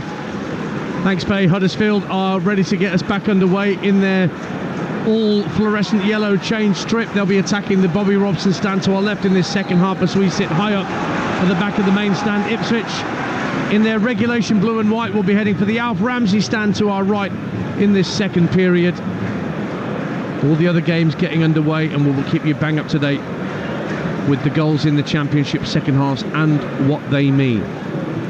I'll run you through the lineups here in just a moment. Huddersfield with Ben Wiles gets dispossessed by the man whose goal separates the side so far this afternoon. Wes Burns tracking back to win the ball back for the hosts. Ball played downfield, looking to get Connor Chaplin in behind Matty Pearson. Pearson takes a touch and finds Wiles in the centre circle. Good flick from Rhys Healey to find Alex Matos, who came on as a first half substitute. Now out to the Huddersfield right, and Thomas. Matos has made another good run, this time down the right hand side of the Ipswich penalty area. Takes the ball out towards the corner flag, and he's being watched by Cameron Burgess, rolling his foot on the ball. Matos tries to get the ball in field, but Ipswich win it back. Cladke in goal for Ipswich. Twanzebe, Wolfenden, Burgess and Davis at the back. Morsey, Luongo, Burns, Chaplin, Hutchinson and Hurst for Huddersfield. Maxwell the keeper. Edwards, Hellick and Pearson in a back three. Turton, Matos, Kasumu, Wiles, Jackson across midfield. Ward and Healey up top.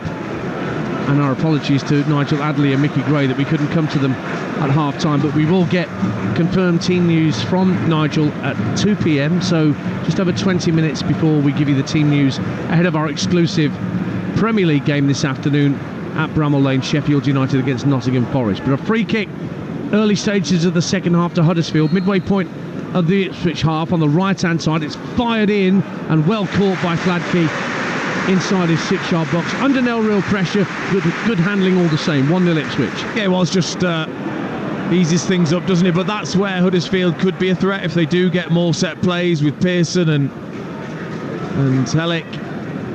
Ipswich, it's not easy, this situation, of course it's not, but I think they've got enough experience in that side. Burns in behind Jackson, plays the ball across the area, and it almost dropped for Hurst, but Hellick got something on it, and it ricocheted back into the path of his goalkeeper, which was never going to be classed as a back pass by the referee, despite the protestations of some of those around us. So the ball's back with Jackson again. 1-0 Ipswich. I just look at players like Morsey, who just look so assured when he's in possession, constantly talking to Luongo and Chaplin to get them into the positions, and then you've got the kind of freedom out wide for those players because of him. Hutchinson skips away from Kasumu up to the edge of the area. Shot! Goal! Amari Hutchinson! A backflip as he celebrates and wheels away to the fans at the Alf Ramsey end. And Sir Alf would have been proud of that finish. Ipswich Town are Premier League bound, and it's the Chelsea loanee who's set the seal on it for sure. Wonderful finish after great skill to wriggle his way into space at the edge of the area, and Maxwell couldn't keep it out. Ipswich 2, Huddersfield 0. After 22 years of hurt, they're back. Tension, what tension? He's not shown any Hutchinson. Been magnificent against Coventry, he's been magnificent today as well. Picked up a great position, lovely little touch on the back foot, shimmy to his right hand side to fake away from the defender Hellick, and then just really picked his spot, made sure he kept that head over it, fired with the right foot. Maxwell tried his best, but the power was there from Hutchinson, and the celebration too. 10 goals for the season on loan from Chelsea. How tempting it must be for the Ipswich board to say to Amari Hutchinson, you know what, son, your future could be here rather than back at your parent club. Well, what an afternoon for him, and he was sensational in the game I saw at Coventry on Tuesday, and he's such a live wire midfielder. But what a great finish. Maxwell got a hand to it, wasn't enough. Ipswich 2, Huddersfield 0. On Talksport 2, your home of the EFL, and the rest of this second half is just going to be one long sing-song for those in Suffolk Blue. And so they should. I mean, 22 years. They deserve this. When they were relegated in their last season, they'd actually qualified for Europe the following season because of their fair play ranking. So they were in the Championship and in the UEFA Cup. But all the big name players had departed, and they became becalmed at Championship level over the years, before a stint in League One as well that we shouldn't forget. Stoke 4-0 up on Bristol City. Million Manhoef gets his second and Stoke's fourth. Cardiff equalise at Rotherham, that's 2-2. Ollie Tanner for the Bluebirds. But as things stand, Ipswich promoted, Leeds, Southampton, West Brom, Norwich in that order in the playoffs. Hull miss out, and at the bottom, Birmingham City relegated. We'll check in at St Andrews in a moment, because with the way that this scoreline is going, attention is going to be firmly fixed on events at St Andrews.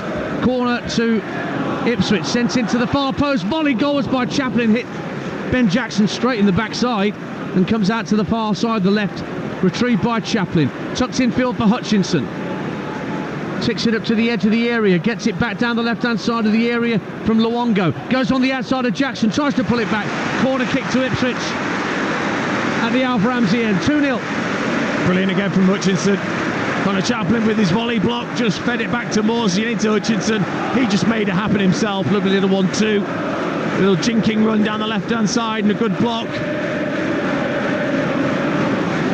So it's Leif Davis going across to that left hand side for a left-footed outswinger, although he does have the short corner option of Amari Hutchinson. Gives it back to Davis, pulls it back, Chaplin goes for goal, it's blocked by a forest of legs, smacked back towards goal by Wolfenden, but that was blocked by Ollie Turton and goes out of play on this near side for a throw into Ipswich. 2-0. Oh, it's a really beautifully worked corner to find Connor Chaplin. And here's Wes Burns clipping the ball into the area. Oh, and a deflection of a scorpion touch from Ollie Turton, and it almost went past Chris Maxwell, who made a flying save to his right hand side. Dean Ashton did well to react, Maxwell, because he wouldn't have been expecting that from Turton. Just like you said, that corner you said it was worked really well. Oh, it was. Played the short corner. You think then Leif Davies is out of it. Instead, they reverse it back to him, and he then cuts it back for Chaplin, who had to go through about 15 bodies if that was going to go in. Fire downfield, looking for Danny Ward to get in behind for Huddersfield, but Twanzebe calmly back to his keeper. Tell you what, let's check in at St Andrews, where the jeopardy's still very much there. Birmingham against Norwich, with Alvin Martin and Ollie Klink. It's still Birmingham 0, Norwich 0. A couple of minutes into this second half. Birmingham straight out the blocks in the second half too. As we've just seen Keshi Anderson jink his way inside the box. Lovely run, but his shot was blocked behind for yet another Birmingham City corner. Norwich, I think, are happy to sit back and try and hit Birmingham on the counter at the moment. This stadium is so very tense. They know that even a goal right now as it stands wouldn't even be enough to keep them up, but it would shift things, wouldn't it, Alvin Martin? Absolutely, and they would have deserved it as well. It's a bright start to the second half. And look, as the game goes on, and if it stays 0-0, you would expect Birmingham certainly to make changes from the bench, and also Gary Rowett to say to his team, come on, let's take some chances. So the game could open up. We also had a conversation, didn't we, at half-time, Alvin, about Norwich, because at the moment they will be in the playoffs with the point that they'll be securing at the moment today. It takes a huge goal swing for them to drop out of the playoffs as well. So could we see some of their bigger name players maybe come off slightly earlier in this second half? And what advantage could that give to Birmingham? Well, I think they've got a responsibility to the rest of the people that are in the mix for relegation as well, Ollie. That's the first thing to remember. But so, you know what, looking at this Norwich side, I think whoever the other three teams are in the playoffs wouldn't look at them and think, I'm going to be afraid of them, because they've shown nothing today. They haven't indeed. It is a chance here, Dance, for Birmingham City to go ahead in this game and put the pressure on those other teams above them in the relegation battle. Very tense here at St Andrews. We're 5 minutes into the second half. It remains Birmingham 0, Norwich 0. 2-0 to Ipswich here with nearly 10 minutes gone in the second half at Portman Road. One of the teams Birmingham are trying to catch is Blackburn, who are up at Leicester this afternoon in front of Talksport 2's Dave Rowe. It's still Leicester 0, Blackburn 0. Leicester have raised the game in the second half, and Blackburn are under pressure. Don't forget, if they were to concede here, they would be under huge threat of a Birmingham goal. Leicester going close. Navididi with the cross from the left-hand side. Ricardo Pereira couldn't quite control in the penalty area, and then a shot by Navididi straight out. Ainsley Pears. Leicester made a change, very popular change too, with Marco Brighton coming on. He's on for Fatawu. Still Leicester 0, Blackburn 0. And Plymouth, who've not been in the bottom three all season, do not want to drop into it right at the death, but they've got their destiny in their own hands, it seems, John Roeder. Yes, Plymouth know that if they win, they will stay up, and they remain 1-0 in front. Joe Edwards' goal late in the first half. Hull, who need to win and hope West Brom lose to get into the playoffs, have made a double change. Noah Ahayo and Abdelkadir Omur coming on at half-time, but it's still Plymouth 1, Hull 0. Hutchinson looks for Hurst with a cross from the left-hand side, but Hellick dealt with it pretty well, and Huddersfield get the ball clear, but Ipswich 2-0 up, have it back with Wes Burns.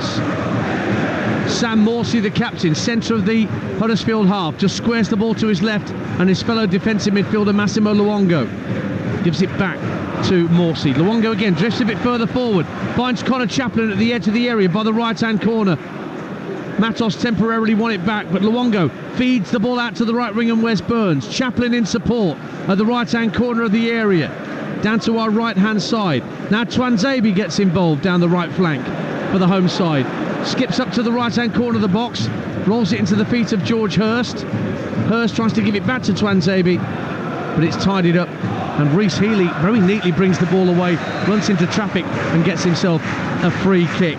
Let's check in at the Hawthorns. You heard John Roeder mention that Holborn need West Brom to lose, but they're in front so far, Adam Bridge. They are. West Bromwich Albion 1, Preston 0. That penalty just before half-time, and they've started the second half brilliantly here, added by the confidence of that goal advantage and the half-time score down at Home Park. Kipre volleyed over when perhaps should have gone on target, and Bartley with a header he's just put over the top of the crossbar as well. All going well for West Brom so far. West Bromwich Albion 1, Preston North End 0. And it must be a strange old atmosphere at Ellen Road early in this second half. Talksport 2's Mark Wilson. Yeah, it is. Still Leeds 1 at Southampton 2. Southampton coming closest straight from the kick-off. Ryan Fraser on as a substitute at half-time. He curled over from the edge of the penalty area. I don't think there's too much disappointment here, Dan. I think they were resigned to their fate ahead of the game. The frustration is how Leeds are playing. Southampton much the better here. It's Leeds 1, Southampton 2. Might have a bearing on the playoffs to come. Maybe those two teams might meet in the final on the Whitsun Bank Holiday weekend. Remember, every single playoff game, semi-finals and final, exclusive to the Talksport network. We brought you Bolton's win at Barnsley to kick things off last night, and later today, live on Talksport 2, Oxford against Peterborough at the Kazam in the League One playoffs. Alex Crook and Sam Parkin will be your commentary team. And don't forget, we'll bring you team news in the next 10-15 minutes from Bramall Lane. Our next live commentary for you here on Talksport 2 is Sheffield United against Nottingham Forest. Goal of St Andrews, Ollie Klink, Alvin Martin. And it's a big goal for Birmingham City. Birmingham 1, Norwich City 0. It's Paik Sung-young with what could be a crucial goal for Blues. Kessie Anderson, brilliant run from him. He burst into the box, had a shot at goal. It flicked off a defender, and there was Paik Sung-young to flick a header into the back of the net. Alvin Martin, we have liftoff. Well, it took for an age, didn't it, going over the line? It was all in slow motion. The whole stadium just held its breath, and it looked like he was going to go wide, but he had this crept in on that right-hand corner. Unbelievable. Unbelievable scenes here. The blue flares are going off in the home end, and Birmingham City at the moment are still going down, but that goal could seriously change things. Birmingham 1, Norwich 0. Birmingham move on to 50 points, but that's still a point behind Blackburn, who are still level at the King Power. Let's check in quickly there, see if the Blackburn fans have got wind of that. Dave Rowe. They certainly have done. So a massive, not exactly a cheer, but really a message of urgency from the Blackburn crowd to know that they are under big threat. Smollick shoots now as you join me, and that's blocked away by Hamza Chowdhury. Literally in the 30 seconds when that news came through, Blackburn did start to come forward. They are okay at the moment, but if they defend too much and let a goal late on, they're in massive trouble. It's still Leicester 0, Blackburn 0. So Leicester 0, Blackburn 0. Birmingham 1, Norwich 0. Plymouth 1-0 up against Hull, and Blackburn, as you just heard from Dave, drawing 0-0 at Leicester. Amari Hutchinson coming forward for Ipswich, back here at Portman Road where the party's very much started. Chaplin caught by Matos, free kick to Ipswich, 25 yards out, and Leif Davis almost made it 3-0 to Ipswich a moment ago as the ball was sent across the area and he drove a left-footed shot into the turf and just over Dean Ashton. Yeah, really difficult chance because it bounced in front of him and he didn't know whether to maybe stoop and head it or just try and get over it with that wonderful left foot of his, and he just couldn't quite keep it down as it bounced over the top. But it was Burns again down the right hand side with a great ball in. So Ipswich will have a free kick 25 yards out, quite a way to the left of centre, but only Leif Davis standing over it. Rotherham 3, Cardiff 2. Tom Eaves for Rotherham to put the Millers back in front. They were long since relegated back to League One under Liam Richardson. So what of this free kick for Ipswich Town? Leif Davis standing over it, only now takes a couple of paces back from the ball, will chip the ball to the far post. Burgess heads it up in the air, doesn't really know where it's gone.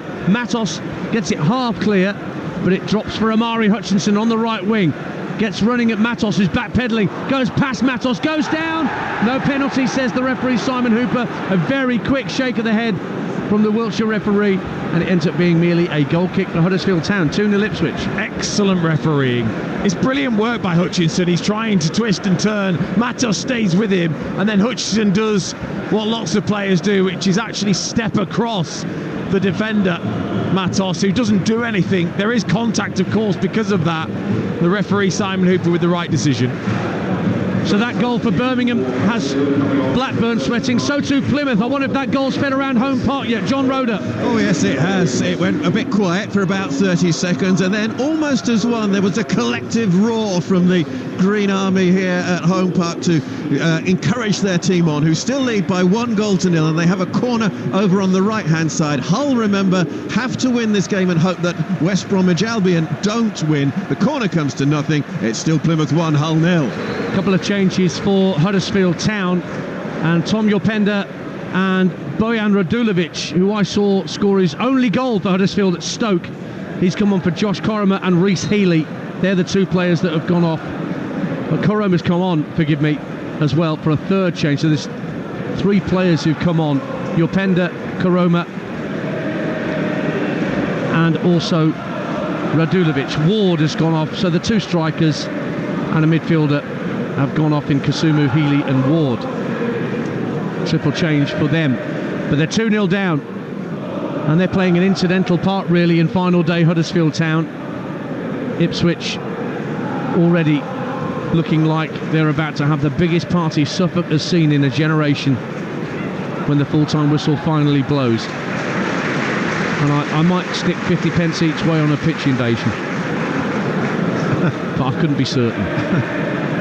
Free kick to Ipswich on halfway. Taken by Morsey into the feet of Luongo. Goal at the Hawthorns, Adam Bridge. Game, set, match, West Bromwich Albion. They lead by 2-0 over Preston. Here it's Kyle Bartley who's weighed in this time with his fourth goal of the season. Long throw from Darnell Furlong down the right-hand side, flicked on by Bartley and just beyond Freddie Woodman, and the place has gone wild. Looks like the Baggies are boing into the playoffs. It's West Bromwich Albion 2, Preston 0. Would have been so cruel if West Brom had missed out on the playoffs. They've been fifth for about 10 years, but they've managed to sneak in at the last when there were some fears that they might drop out on final weekend. So they look safe in sixth. Norwich in fifth rather. Norwich are in sixth, 3 points clear of Hull. Both those teams are losing. Norwich at Birmingham, Hull at Plymouth. But at the bottom, even though Birmingham are 1-0 up, that's not enough. They will be relegated as things stand because Blackburn are still level at Leicester, and Plymouth, as you've heard from John, are 1-0 up at home to the aforementioned Hull City. Twanzebe for Ipswich Town, mid of the Huddersfield half, works it out to the right wing, and Wes Burns. He's got Jackson backpedaling, goes on the outside of him, chips it to the far post. It's just too high for Leif Davis, who again was coming in from the left back position. He wins it back, tucks it in field to Massimo Luongo, who tried to turn the ball round Jorpenda, but the Huddersfield substitute wins it back, and then the ball goes out of play for an Ipswich throw. 2-0 to Ipswich. Dean Ashton. Yeah, he just made the mistake of coming in too early there, Davis. He should have just hung back and waited, because Hurst had peeled to the back post. But kind of strange for the players now, because they're ultimately just waiting for 20, 25 minutes for the end of this game, because they're so comfortable, Ipswich. Dean Ashton's dead right. 25 minutes to go exactly here on Talksport 2, plus whatever the referee wants to add on at the end. And you wait for the sprint that Simon Hooper will put in when he blows the final whistle, heading for the stand away in the corner. He will move faster than the speed of light, you can guarantee it. 2-0 to Ipswich Town. Ball's out on the Huddersfield right-hand side with Ollie Turton. Jorpenda makes a run further down that right-hand side, taking Luongo with him, down by the corner flag. Tries to squeeze a cross in, but couldn't wrap his foot round it, so it's out for a goal kick. Let's check back in round the grounds. Birmingham ahead against Norwich. How have Norwich responded? Ollie Klink and Alvin Martin. An hour gone, Birmingham 1, Norwich 0. They haven't really responded, to be honest with you, Danter. It's Blues still on top really here. Norwich with a spell of possession, but they're just not doing anything with the ball. And that goal from Paik Sung-ho, his first for Birmingham, by the way, has brought a real energy to this crowd. Birmingham 1, Norwich 0. Goal of the King Power, Dave Rowe. Leicester 0, Blackburn 1. Sammy Smodics, the hero, the talisman for Blackburn Rovers, has got them the goal that could secure their safety on a nervous afternoon. He scored superbly, collecting the ball on the left-hand side of the touchline, driving into the penalty area, and then placing a shot perfectly past Mount Hermansen. Wild celebrations in the Blackburn end. Smodic scores for the 32nd time this season. Leicester 0, Blackburn 1. It is extraordinary that Blackburn are down where they are when they've got a striker who's scored over 30 goals in all competitions, and that's 26 alone that Sammy Smodics has scored in the Championship this season. Massive goal for Blackburn Rovers and John Eustace, former Birmingham manager. Let's check back in as that goal's gone in. We'll go back to St Andrews. Ollie Klink, Alvin Martin. Birmingham 1, Norwich 0. The news just starting to filter through. We just told a gentleman to my left and he slumped his head into his hands. It's not the news that Birmingham City fans need to hear. At the moment, they're still going down despite the fact that they're ahead here. But Alvin, they can only control what they do right here, right now on the pitch, and they are winning. That's right, and they don't look like at this moment in time conceding. It's Norwich who really haven't turned up, as an offensive side today. It's been all Birmingham, and credit to them, they've gone about the business, they've got themselves in the lead, and it's them who are looking to add to the scoreline. Birmingham doing their bit, but they need other teams to help them out. An hour gone here. Birmingham 1, Norwich 0. Birmingham on 50 points, Plymouth 51, Sheffield Wednesday and Blackburn both on 53. So all the teams down towards the bottom, either side of the dotted line, are ahead. And ultimately that keeps things as they are. But one of those who aren't winning are here, Huddersfield Town, suffering the death of 1,000 cuts as they go down at this jubilant Portman Road Stadium. Dean Ashton, we've got a quarter of the game to go. Ipswich so in command, it's not true. Oh, incredible, yeah. I mean, it's easy to forget, isn't it, that this will... Oh, Hutchinson trying to feed it through to George Hurst, just couldn't control the ball as it was fizzed into him, 25 yards out, and it's cleared away. Rotherham are 4-2 up on Cardiff, by the way. Sam Nombi with a fourth for the Millers, and what an interception by Cameron Burgess as Josh Koroma threatened to go through the middle. Brilliant last-ditch challenge from Cameron Burgess, and Ipswich keep the clean sheet for the moment, 2-0. I mean, he's probably getting sent off if he doesn't get hold of the ball there, Burgess, but sticks out a long leg, made sure of it. It's the only threat I think we've seen in this second half from Huddersfield. The first time they've even got the ball, I think, towards the Ipswich penalty area. Here is Sam Morsey, just shy of the halfway line, rolls it into the feet of Hutchinson. Hutchinson lofts it over the top for Wes Burns, who made a brilliant run infield from the right-hand side. So nearly found. What a lovely invention from Amari Hutchinson, and it so nearly came off for him in Ipswich. 2-0. That was the only way the ball was going to get there, if it was just lifted. He just stabbed it with his toe underneath the ball just to lift it over the top. Burns couldn't quite get there, and that's all it's going to be in this game, is if Ipswich get that third, fourth goal. But it is 2-0 to Kieran McKenna's Ipswich Town. Just over 20 minutes to go here on your home of the EFL. Talksport 2, Huddersfield in possession with Michael Hellick, and it's symptomatic of Huddersfield's problems that their top scorer is one of their centre halves in Hellick. Yeah, there should be an extra punishment surely for a striker at Huddersfield if you've been outdone by a defender. You're listening to Ipswich 2, Huddersfield 0 in the Championship on Talksport 2 with McDonald's. Order McDelivery on the McDonald's app and get tasty rewards points, 18 plus. Terms and conditions apply. Goal at the Hawthorns. Talksport 2's Adam Bridge. West Brom 3, Preston 0. Darnell Furlong with his 5th Championship goal of the season. Mikey Johnson on a wonderful run from the left-hand side at the byline, pulled it back about 10 yards out. Furlong could not miss, although Thomas Asante did from 4 yards a little bit earlier. It's finished. It's scoreline now with about 20 minutes left or so. It's West Bromwich Albion 3, Preston 0.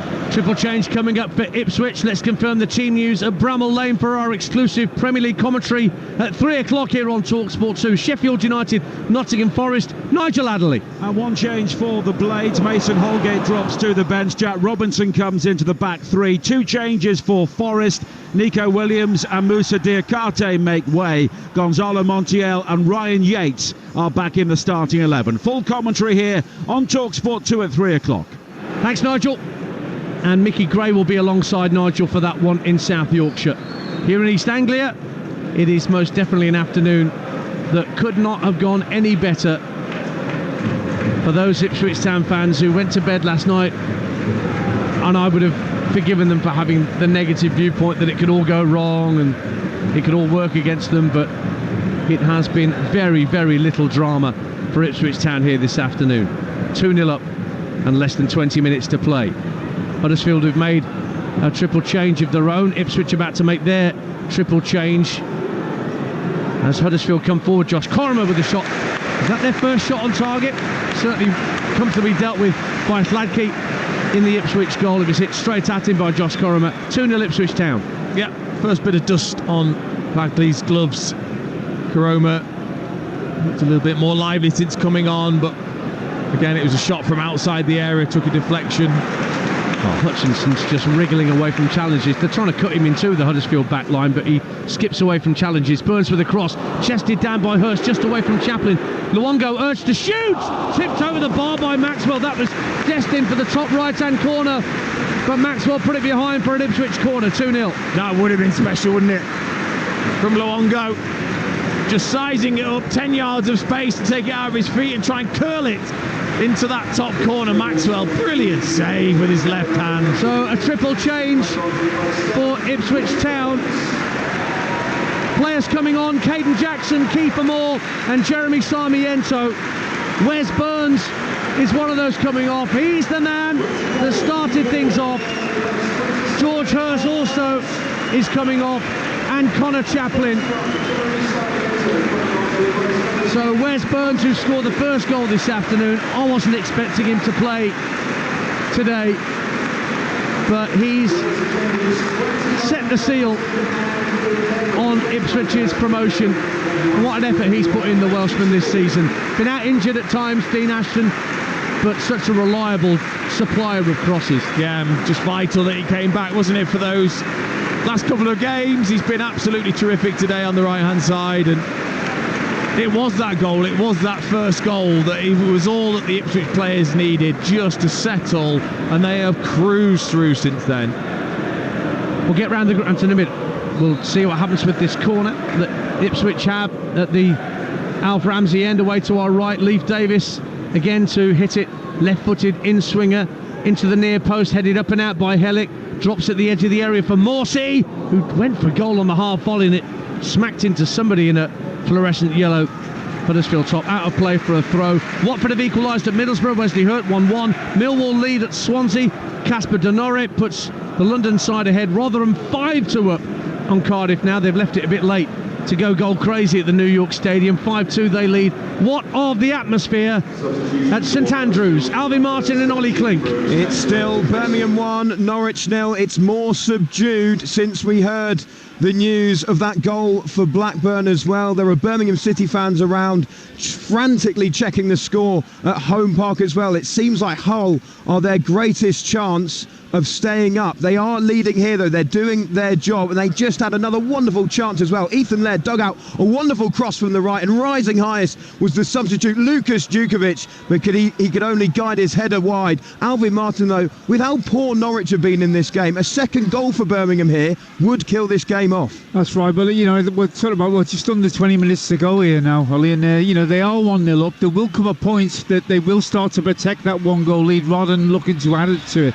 At the moment they are offensive, they are looking adventurous, and Gary Rowett's pushing his team to look for a second goal. But I think the longer it goes on, the more you think don't take any chances. That's when the game might just start to turn in Norwich's favour.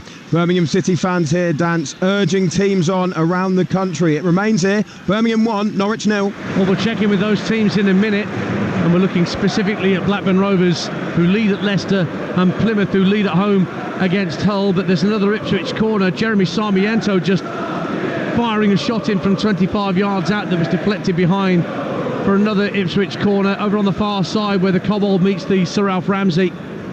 And Leif Davis with a left-footed out-swinger. Kiefer Moore making a run to the near post. Goes almost onto his head, but it's headed away by Matty Pearson for Huddersfield Town. Wolfenden will get possession back for Ipswich and work it back for his goalkeeper. So let's check in at Home Park. Plymouth Hull, Talksport 2's John Roder.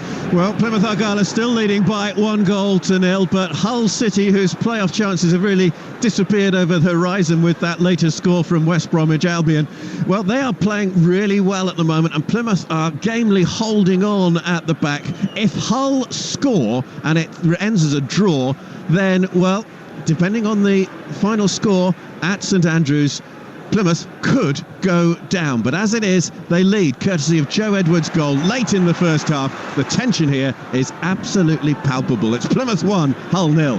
Middlesbrough 2, Watford 1. Alex Bangura puts Middlesbrough back in front at the Riverside. Let's get back to the King Power and check in with Talksport 2's Dave Rowe. Well, it's Leicester 0, Blackburn 1. Don't forget, Blackburn need a point here. They've currently got 3 thanks to Sammy Schmodik's goal. Leicester are making changes, and good news, you would think, for Blackburn is that Jamie Vardy has gone off to a standing ovation from the home crowd. Kelechi Iheanacho is on. Mabadidi has gone personal equaliser. Good control in the area. Lashed a shot over the bar. Leicester 0, Blackburn 1. So a reminder of the situation in the Championship here on Talksport 2 on final day. Ipswich 2-0 up here with 13 minutes to play at Portman Road. They're going up automatically with Leicester, and actually finished just a point behind them.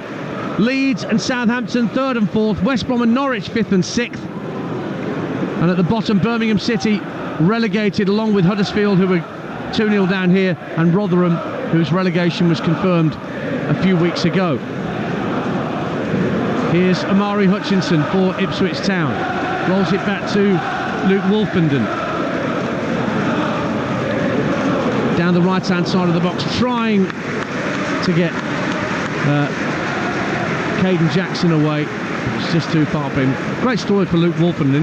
He's been at the club for quite some time, Dean Ashton. In 2019 he came in as an academy graduate. He's seen the good times and the bad. Yeah, and there'll be... every player will have their own little story, won't there? And he's just one of them. And you've got the likes of Clark as well, who's on the bench today. He's come through Ipswich, and you know, we can't underestimate what an incredible achievement this is, with how competitive it's been, both in League One when they got promoted, and this season in the Championship.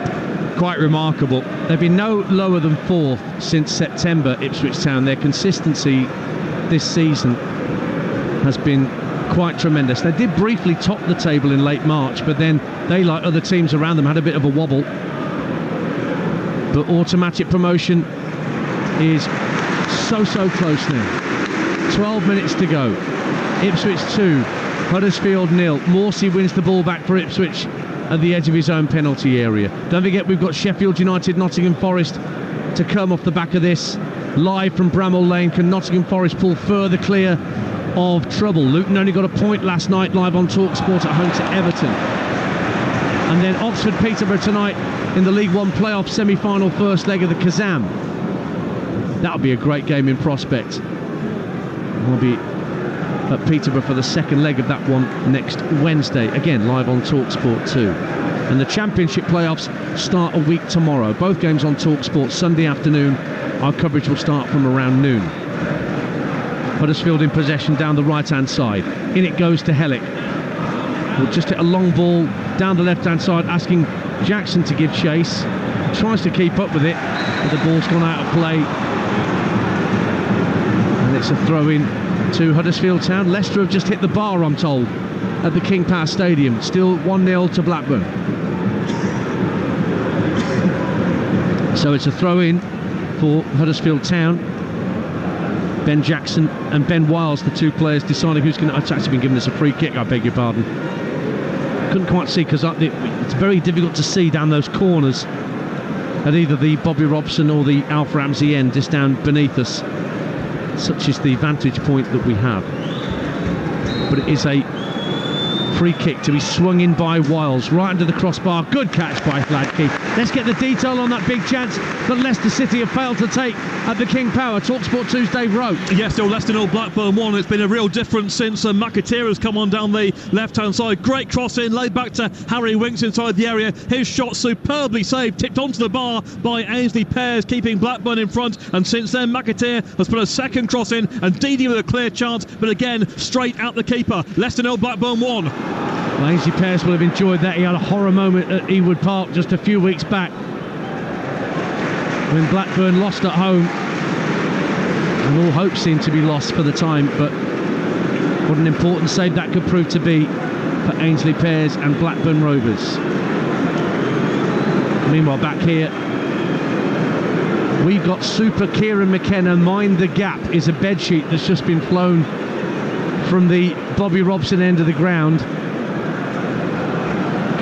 And I'm sure Kieran McKenna will want to stick around here at Ipswich Town. The offers may well come in the summer for him, Dean Ashton, but there must be, the bigged temptation of all is to stay here and complete the job effectively. Yeah, I would say so. I mean, obviously, have to wait and see what's available in the summer, of course, to be able to go and invest and give themselves a really good chance. But I'm excited. I'm excited to see some of these players and this manager in the Premier League to test themselves. And I'll tell you what, if he does and these players do, they will be fun to watch. Ipswich 2-0 up and have the ball on halfway. There's security staff starting to form a ring around the perimeter of the pitch. Good luck with that, by the way. Luongo for Ipswich Town. Works the ball back in field for Sam Morsey. Morsey square to his right for Axel Tuanzebe. Jackson calling for it on this near side. Looking to have Ben Jackson backpedaling. Jackson now drives for the byline. Checks back onto his left foot. Teases the cross in. Davies is waiting at the far post, but it's headed away for Huddersfield Town by Brodie Spencer, and out of play it goes for an Ipswich throw. 2-0. Coventry have got a goal back against QPR. Jamie Allen. Middlesbrough 3-1 up on Watford. Isaiah Jones and Jack Taylor of Peterborough is going to come on to replace Massimo Luongo as Ipswich make a fourth change of the afternoon. Dean Ashton. And it's one of those players again that's, not had many starts, had to be patient. I think back to the game against Southampton, he came on along with Broadhead, changed the game, and Sarmiento, and it's those moments that you've got to remember as a squad player, and Taylor's been that this season. Likes a long-range goal as Jack Taylor, saw enough of those when he was a Peterborough player. Let's get off to the Stadium of Light. Talksport's Graham Courtney. Yeah, last knockings here. Can't wait for it to end, actually. Sunderland 0, Sheffield Wednesday 2. Only a couple of chances into a last here. Joe Bellingham managed to clear enough away from a Barry Bannon shot. But Chris Rake for Sunderland had a wonderful ball at the area. Do you know what? Not a single Sunderland player in the box. And I tell you what, we won't have a pitch invasion here at the end, Ian, for the simple reason being there'll be hardly anybody at the ground. Sunderland 0, Sheffield Wednesday 2. A street invasion then, rather than a pitch invasion. Up on Weir side. Arsenal 2-0 up on Bournemouth. Leandro Trossard live over on Talksport right now, so they're keeping the pressure on Manchester City for the Premier League title, or Arsenal. That was a thrill last season with Reece Nelson scoring a last gasp winner against Bournemouth. One of the maddest games I've ever commentated on in my entire life. But they're having a much easier time of it against Bournemouth today, it would seem, at Emirates Stadium. That's live on Talksport right now. Japhet Tanganga's been sent off for Millwall. They're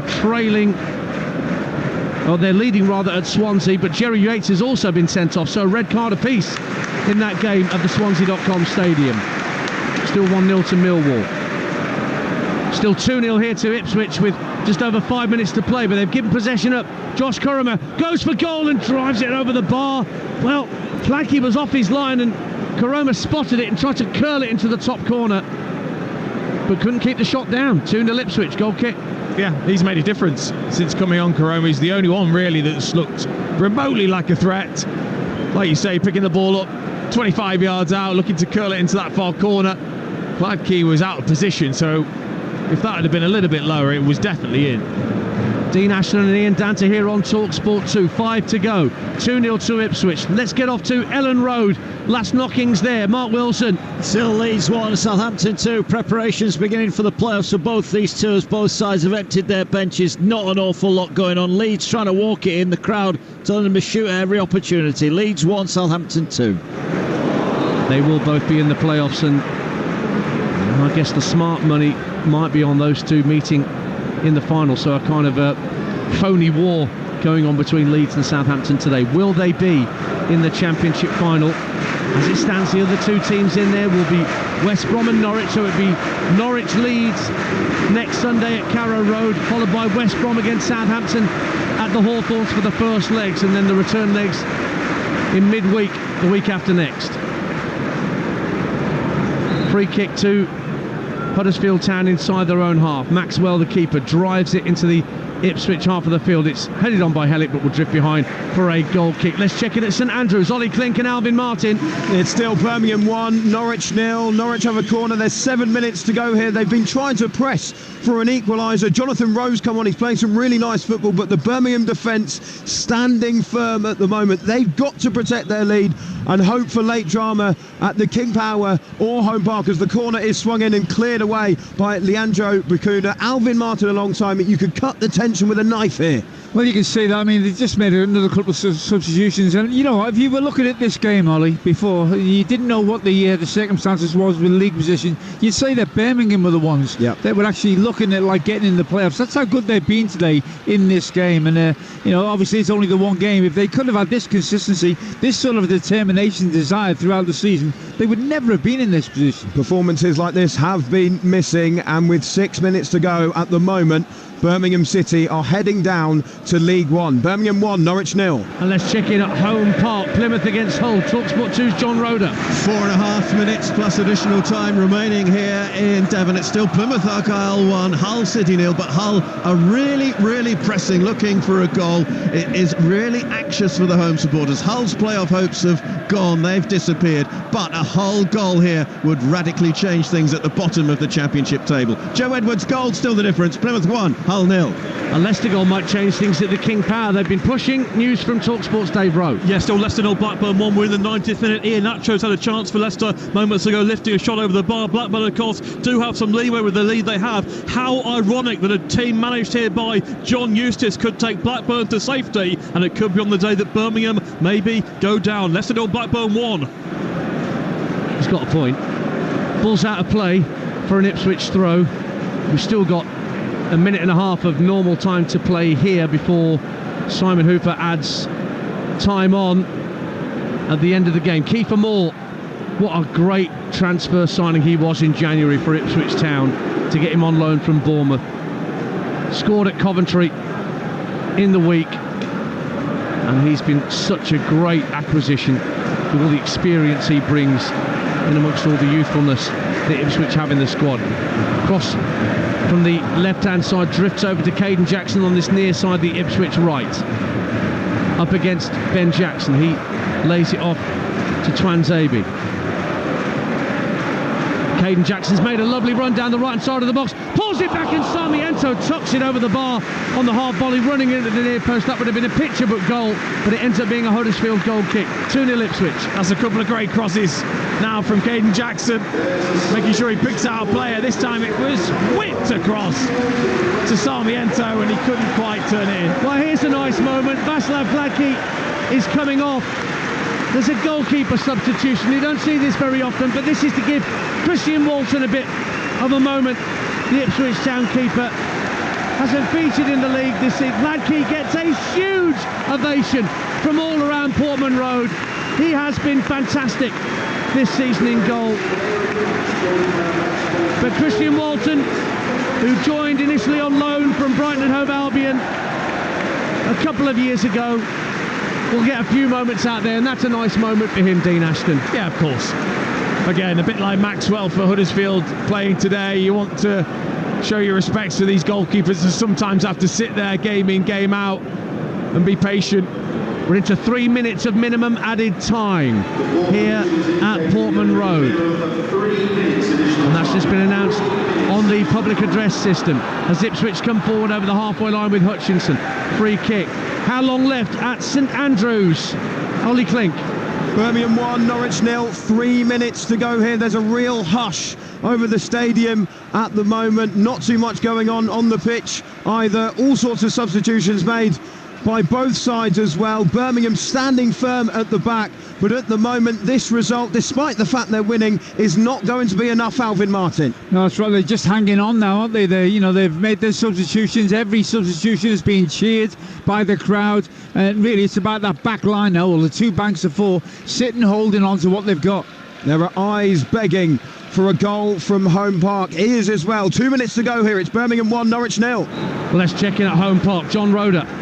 Well, we have, 50 seconds plus additional time remaining, and the tension is so huge amongst the home supporters. Joe Edwards' goal, still the difference, but a Hull equaliser would be absolutely massive as far as Argyle's hopes of staying in the Championship are concerned. All eyes shortly on the fourth official. How much additional time will we have? We're about 20 seconds away from knowing. It's Plymouth 1, Hull 0. Goal at the King Power Stadium, Dave Rowe. Leicester 0, Blackburn 2. Sammy Schmolix again. Wild celebrations over on the far side and on the bench. Blackburn are staying up. A counter-attacking move. The ball won by Joe Rankin Costello. Schmolix stayed onside, took it past the Manson outside the penalty area and rolled the ball in. Blackburn Rovers are staying up. Leicester 0, Blackburn 2. 5 minutes additional time. 5 minutes of additional time at Plymouth Argyle, as you just heard here on Talksport 2. Ipswich 2-0 up, coming forward with Amari Hutchinson, and his shot can only be palmed out initially by Maxwell, and then he pounces on top of the ball. We played 2 minutes of the 3. The Huddersfield bench, those substitutes that were unused and those that came off, have already made their way to the tunnel. They don't want to be part of any pitch invasion that is about to happen here at Portman Road. We are going up is the chant, and they are. Ipswich Town are almost there. Ball volleyed downfield by Sam Morsey. Brodie Spencer almost had the ball taken off his toe by Sarmiento, but he brings it clear anyway.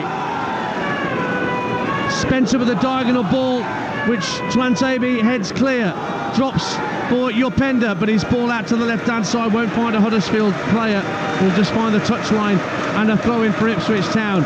Simon Hooper almost making indications. Lads, I'm blowing the full-time whistle. And there he goes! Ipswich Town are back in the Premier League after a generation away. The Suffolk side have made it. 22 years away from England's top flight, but they secure automatic promotion by beating Huddersfield 2-0 at Portman Road. Joy unconfined here at Portman Road. The blue smoke flares are going off. Players surrounded and mobbed by their adoring fans. And Ipswich Town are back in the big time. Dean Ashton. And they deserve it. They've been absolutely magnificent all season. What an achievement. Back-to-back promotions. A manager who's been cool and calm all season, but with a team on the pitch that excites, that dominates. Swashbuckling style all season, and they've done it. Terrific achievement. Ipswich Town back in the Premier League. And don't forget, this is back-to-back promotions. This is League One to Premier League in 2 seasons. Not since Nigel Adkins' Southampton and Paul Lambert's Norwich have we seen a team do that. And they've done this against the backdrop of 3 relegated sides with so many resources available to them. But Kieran McKenna has worked the oracle, and how. An extraordinary achievement by any stretch of the imagination. Ipswich Town are back in the Premier League. It's congratulations to the Tractor Boys. Party time very much underway here at Portman Road, and the pitch will take a while to be cleared. At full time, Ipswich are back in the Premier League. They beat Huddersfield Town by 2-0. Let's get back quickly to Plymouth and John Roeder. 2 minutes of additional time remains here. It is still Plymouth Argyle 1, Hull City 0.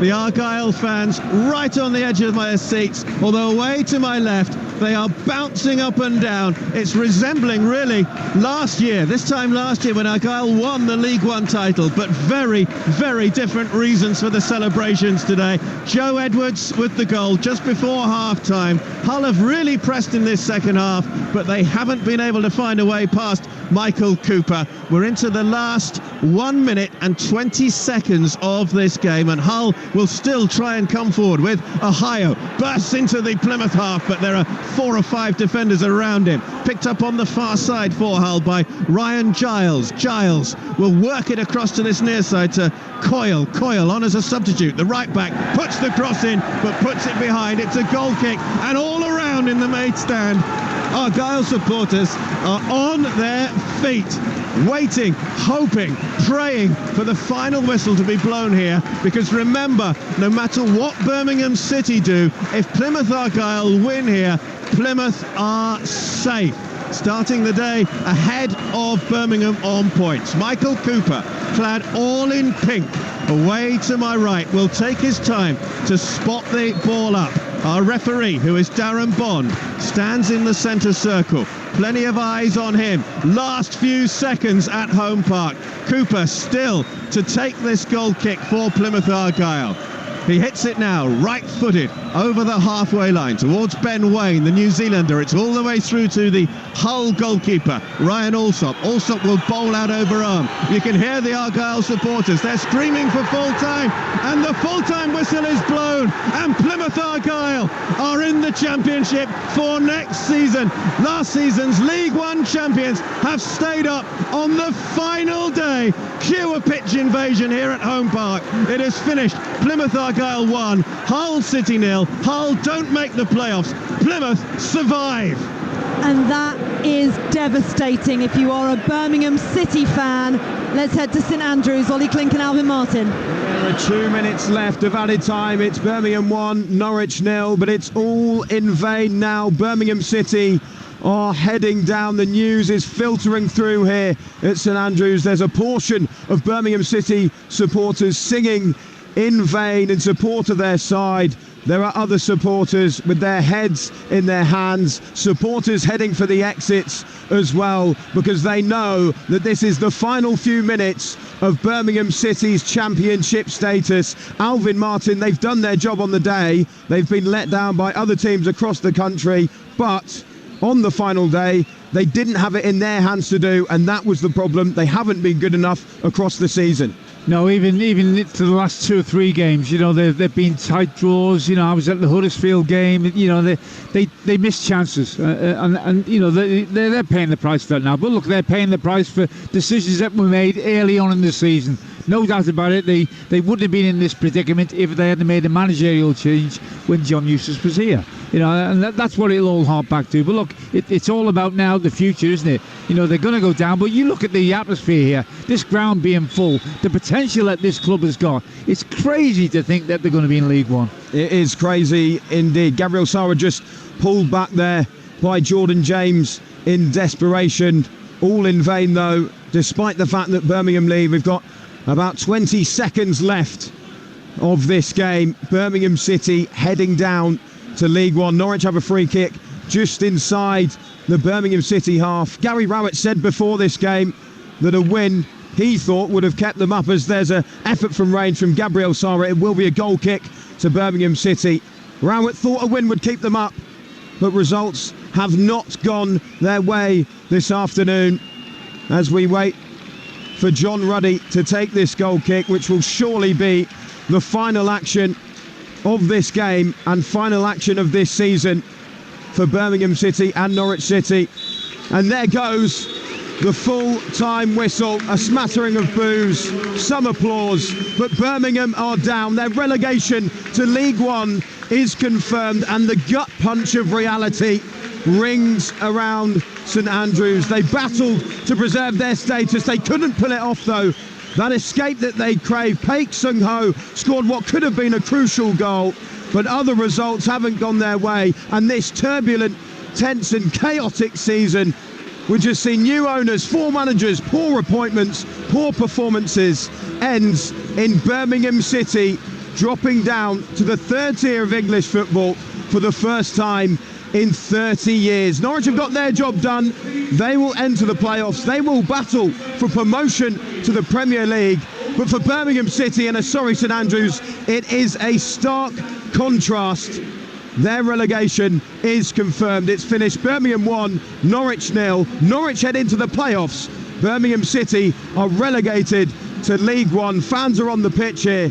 Alvin Martin, but it's in vain, and Birmingham City will have to go again next season in the third tier of English football. Yeah, it was weird because I think, right on the whistle, all of security, there must have been 200 or 300 of them, all ran onto the pitch trying to get the players off as soon as possible. I think they were a little bit worried that there might have been a backlash to them going down. That doesn't look like the case. I think there is a lot of good feeling here. I think a lot of these Birmingham fans feel that they will come back. But look, there are some trying to make their way down now to the Norwich fans. You always get the odd idiot here and there, don't you? But I think overall, it's all about the future here now. They've got the investment, they've got the people, they've got the money. Are they going to make the right decisions from this moment on? It's finished here at St Andrews. Birmingham 1, Norwich 0. Birmingham are relegated to League One.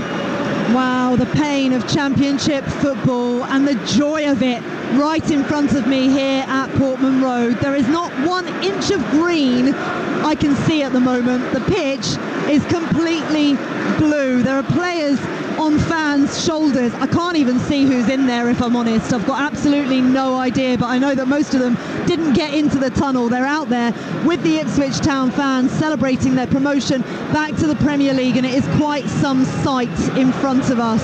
Some amazing flags, blue shirts everywhere, generations of families dancing around on the pitch. 22 years it's been since Ipswich Town were in the Premier League. So many of these fans today have never ever seen their side play top flight football. What an incredible season they've had, and what an incredible season they have ahead of them. And the joy and the pain of football is not, I can't explain it any more than what I've just had to sit next to. I'm sat next to our producer Isabel Minter, who is an Ipswich Town fan and has been in tears at times during this game. Our match commentator Ian Danter is a Birmingham City fan, absolutely devastated with tears in his eyes for very, very different reasons. And this is what football brings.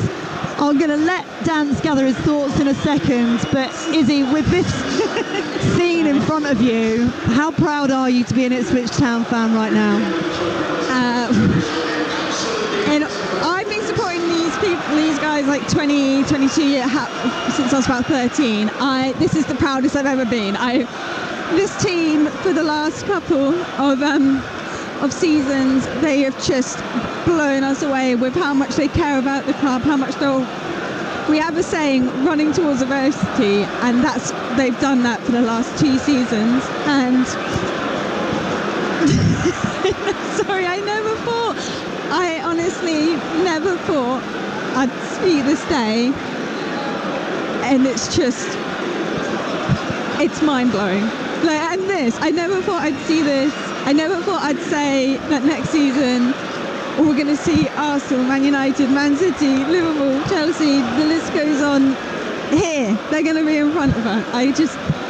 I can't believe it. Yeah, the great and the good of Premier League football are going to be coming to Portman Road, and as a Luton Town fan, I know exactly how you feel. It is just for teams of our ilk, if you like, who were in the top flight of English football in the 80s in particular, and the 70s, and have such a rich history behind them, that the fans just don't realise that nowadays, and they kind of have a different opinion. But what this does for a whole new generation of Ipswich Town fans is enormous. Yeah, I mean, you can see the young sons, the young daughters on their father's shoulders here. And what we've noticed is about 5-6 years ago, you'd walk around the town, it would be the Man United, the Man Cities, the Chelseas, those shirts. Now you walk around this town, it's Ipswich everywhere. You've got Chaplin, Wes Burns, those types of players in the backs, and what the new owners, what they've done, what they've come in, and what this team have helped build is they've brought the club back to the community. We lost that. The community lost their club under the last owner. And what has happened over the last couple of seasons, it brings, as you say, so much pride to our community, to our town, and it's just, it's everything to us. And these players, it sounds weird because you're just getting promoted to the Premier League, but these players are legends to us now.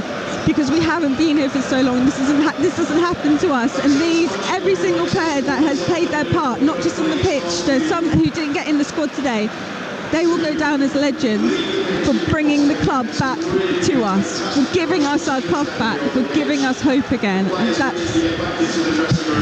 it's incredible. Listen, you enjoy this moment, and from that amazing joy that we're experiencing up here in the Portman Road gantry, the pain that Ian Danter must be feeling after relegation for Birmingham City. It's been such a long time since you were down in the third tier of English football, Dance. Yep. And you know, when Ollie Clinton and Alvin Martin were talking about your season in the wrap up there, you did your job, but ultimately so did everybody else, and everything was kind of undone early on in the season, really, it felt. I had a feeling that it wasn't going to go our way today. I had a feeling that because our destiny wasn't in our own hands, that it wasn't going to fall our way, because the three previous relegation final day dramas we've been in the past decade, we've had our destiny in our own hands, and we've been able to control that somehow, like the Cadiz equaliser at Bolton, or goals at Bristol City or against Fulham.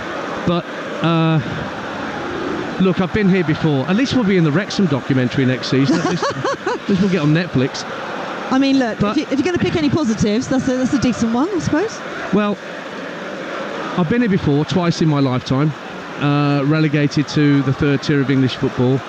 The last time was 30 years ago, and there's an irony, really, because that relegation came at a time where we just had new ownership. David Sullivan, David Gold, Ralph Gold and Karen Brady had just walked in, and Barry Fry had taken over as manager, and he said, "Oh, take a share of this division." He just didn't say which way, and it ended up being the wrong way. But that following season, 94-95, was a lot of fun, Faye, and we came straight back up as champions of League One and won the Football League trophy.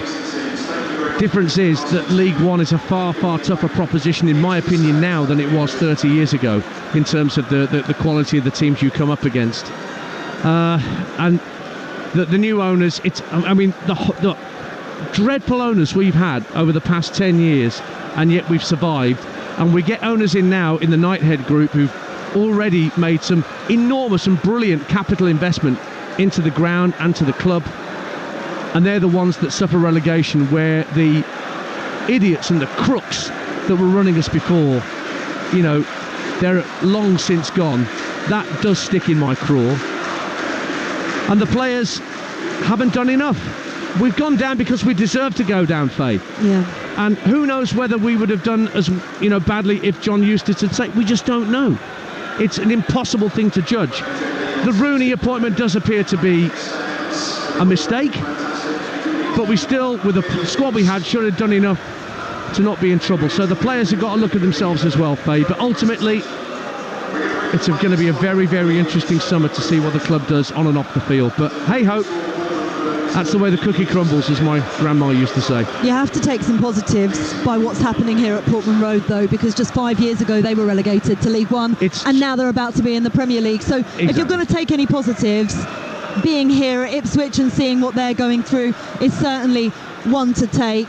Just a quick word from Dean Ashton.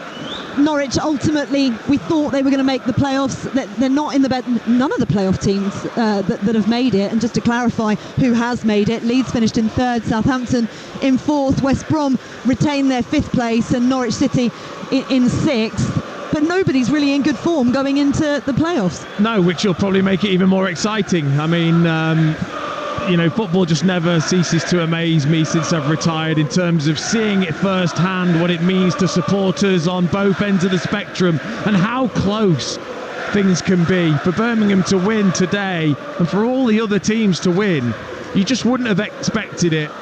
And Ipswich today cruised. I did expect that, and they fully deserve it, and they should be so excited to go forward with this team, these players, this manager here at this football club. It's a terrific stadium. It'll host the Premier League superbly. It's going to be tough, of course it is, but they should just enjoy this for as long as they possibly can. This is what moments are made of, and actually all of the fans are currently gathered in front of what is the director's box. I'm sure the players will be up to celebrate the fact that they have been promoted to the Premier League. We'll find out whether Ipswich are planning anything to celebrate that fact as well. But the atmosphere here at Portman Road has been absolutely incredible.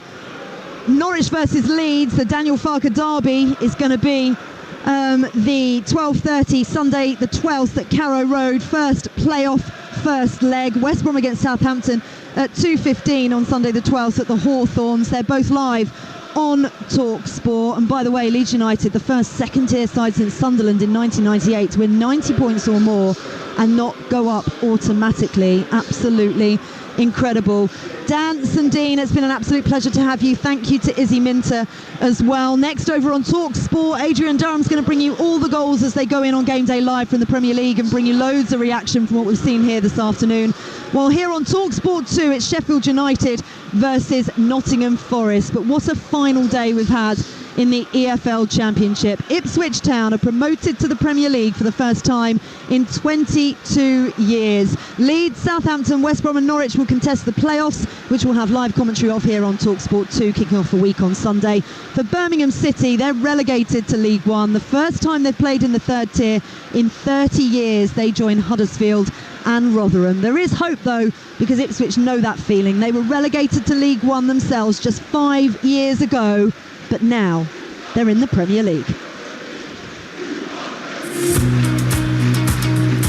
And we are underway on the Championship's final day on Talksport 2. Goal at Ellen Road. Talksport 2's Mark Wilson. It's Leeds United 0, Southampton 1. Well, that will soon drift around the stands here at Portman Road. It's the equaliser. Joe Perreault fires in from the edge of the area. Chaplin at the edge of the D finds Burns in space. Where's Burns?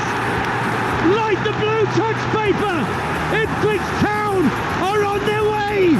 Goal at the Stadium of Light. Talksport's Graham Courtney. And it could be the one that actually guarantees future football in the Championship for Sheffield Wednesday. It's Leeds 1, Southampton 2, and it's Will Smallbone who's tucked in from close range. They've got Talksport 2 on, that's why. They're listening to Wills up there at Ellen Road.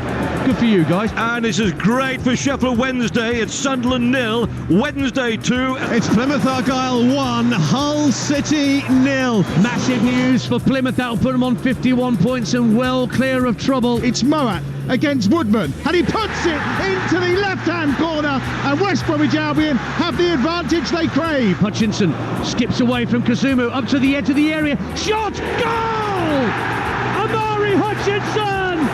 After 22 years of hurt, they're back. And it's a big goal for Birmingham City. Birmingham 1, Norwich City 0. It's Paik Sung-young with what could be a crucial goal for Blues. Leicester 0, Blackburn 1. Sammy Szmodics, the hero, the talisman for Blackburn Rovers, has got them the goal. And the full-time whistle is blown, and Plymouth Argyle are in the Championship for next season. And there goes the full-time whistle, a smattering of boos, some applause, but Birmingham are down. Their relegation to League One is confirmed. And there it goes! Ipswich Town are back in the Premier League after a generation away. The Suffolk side have made it.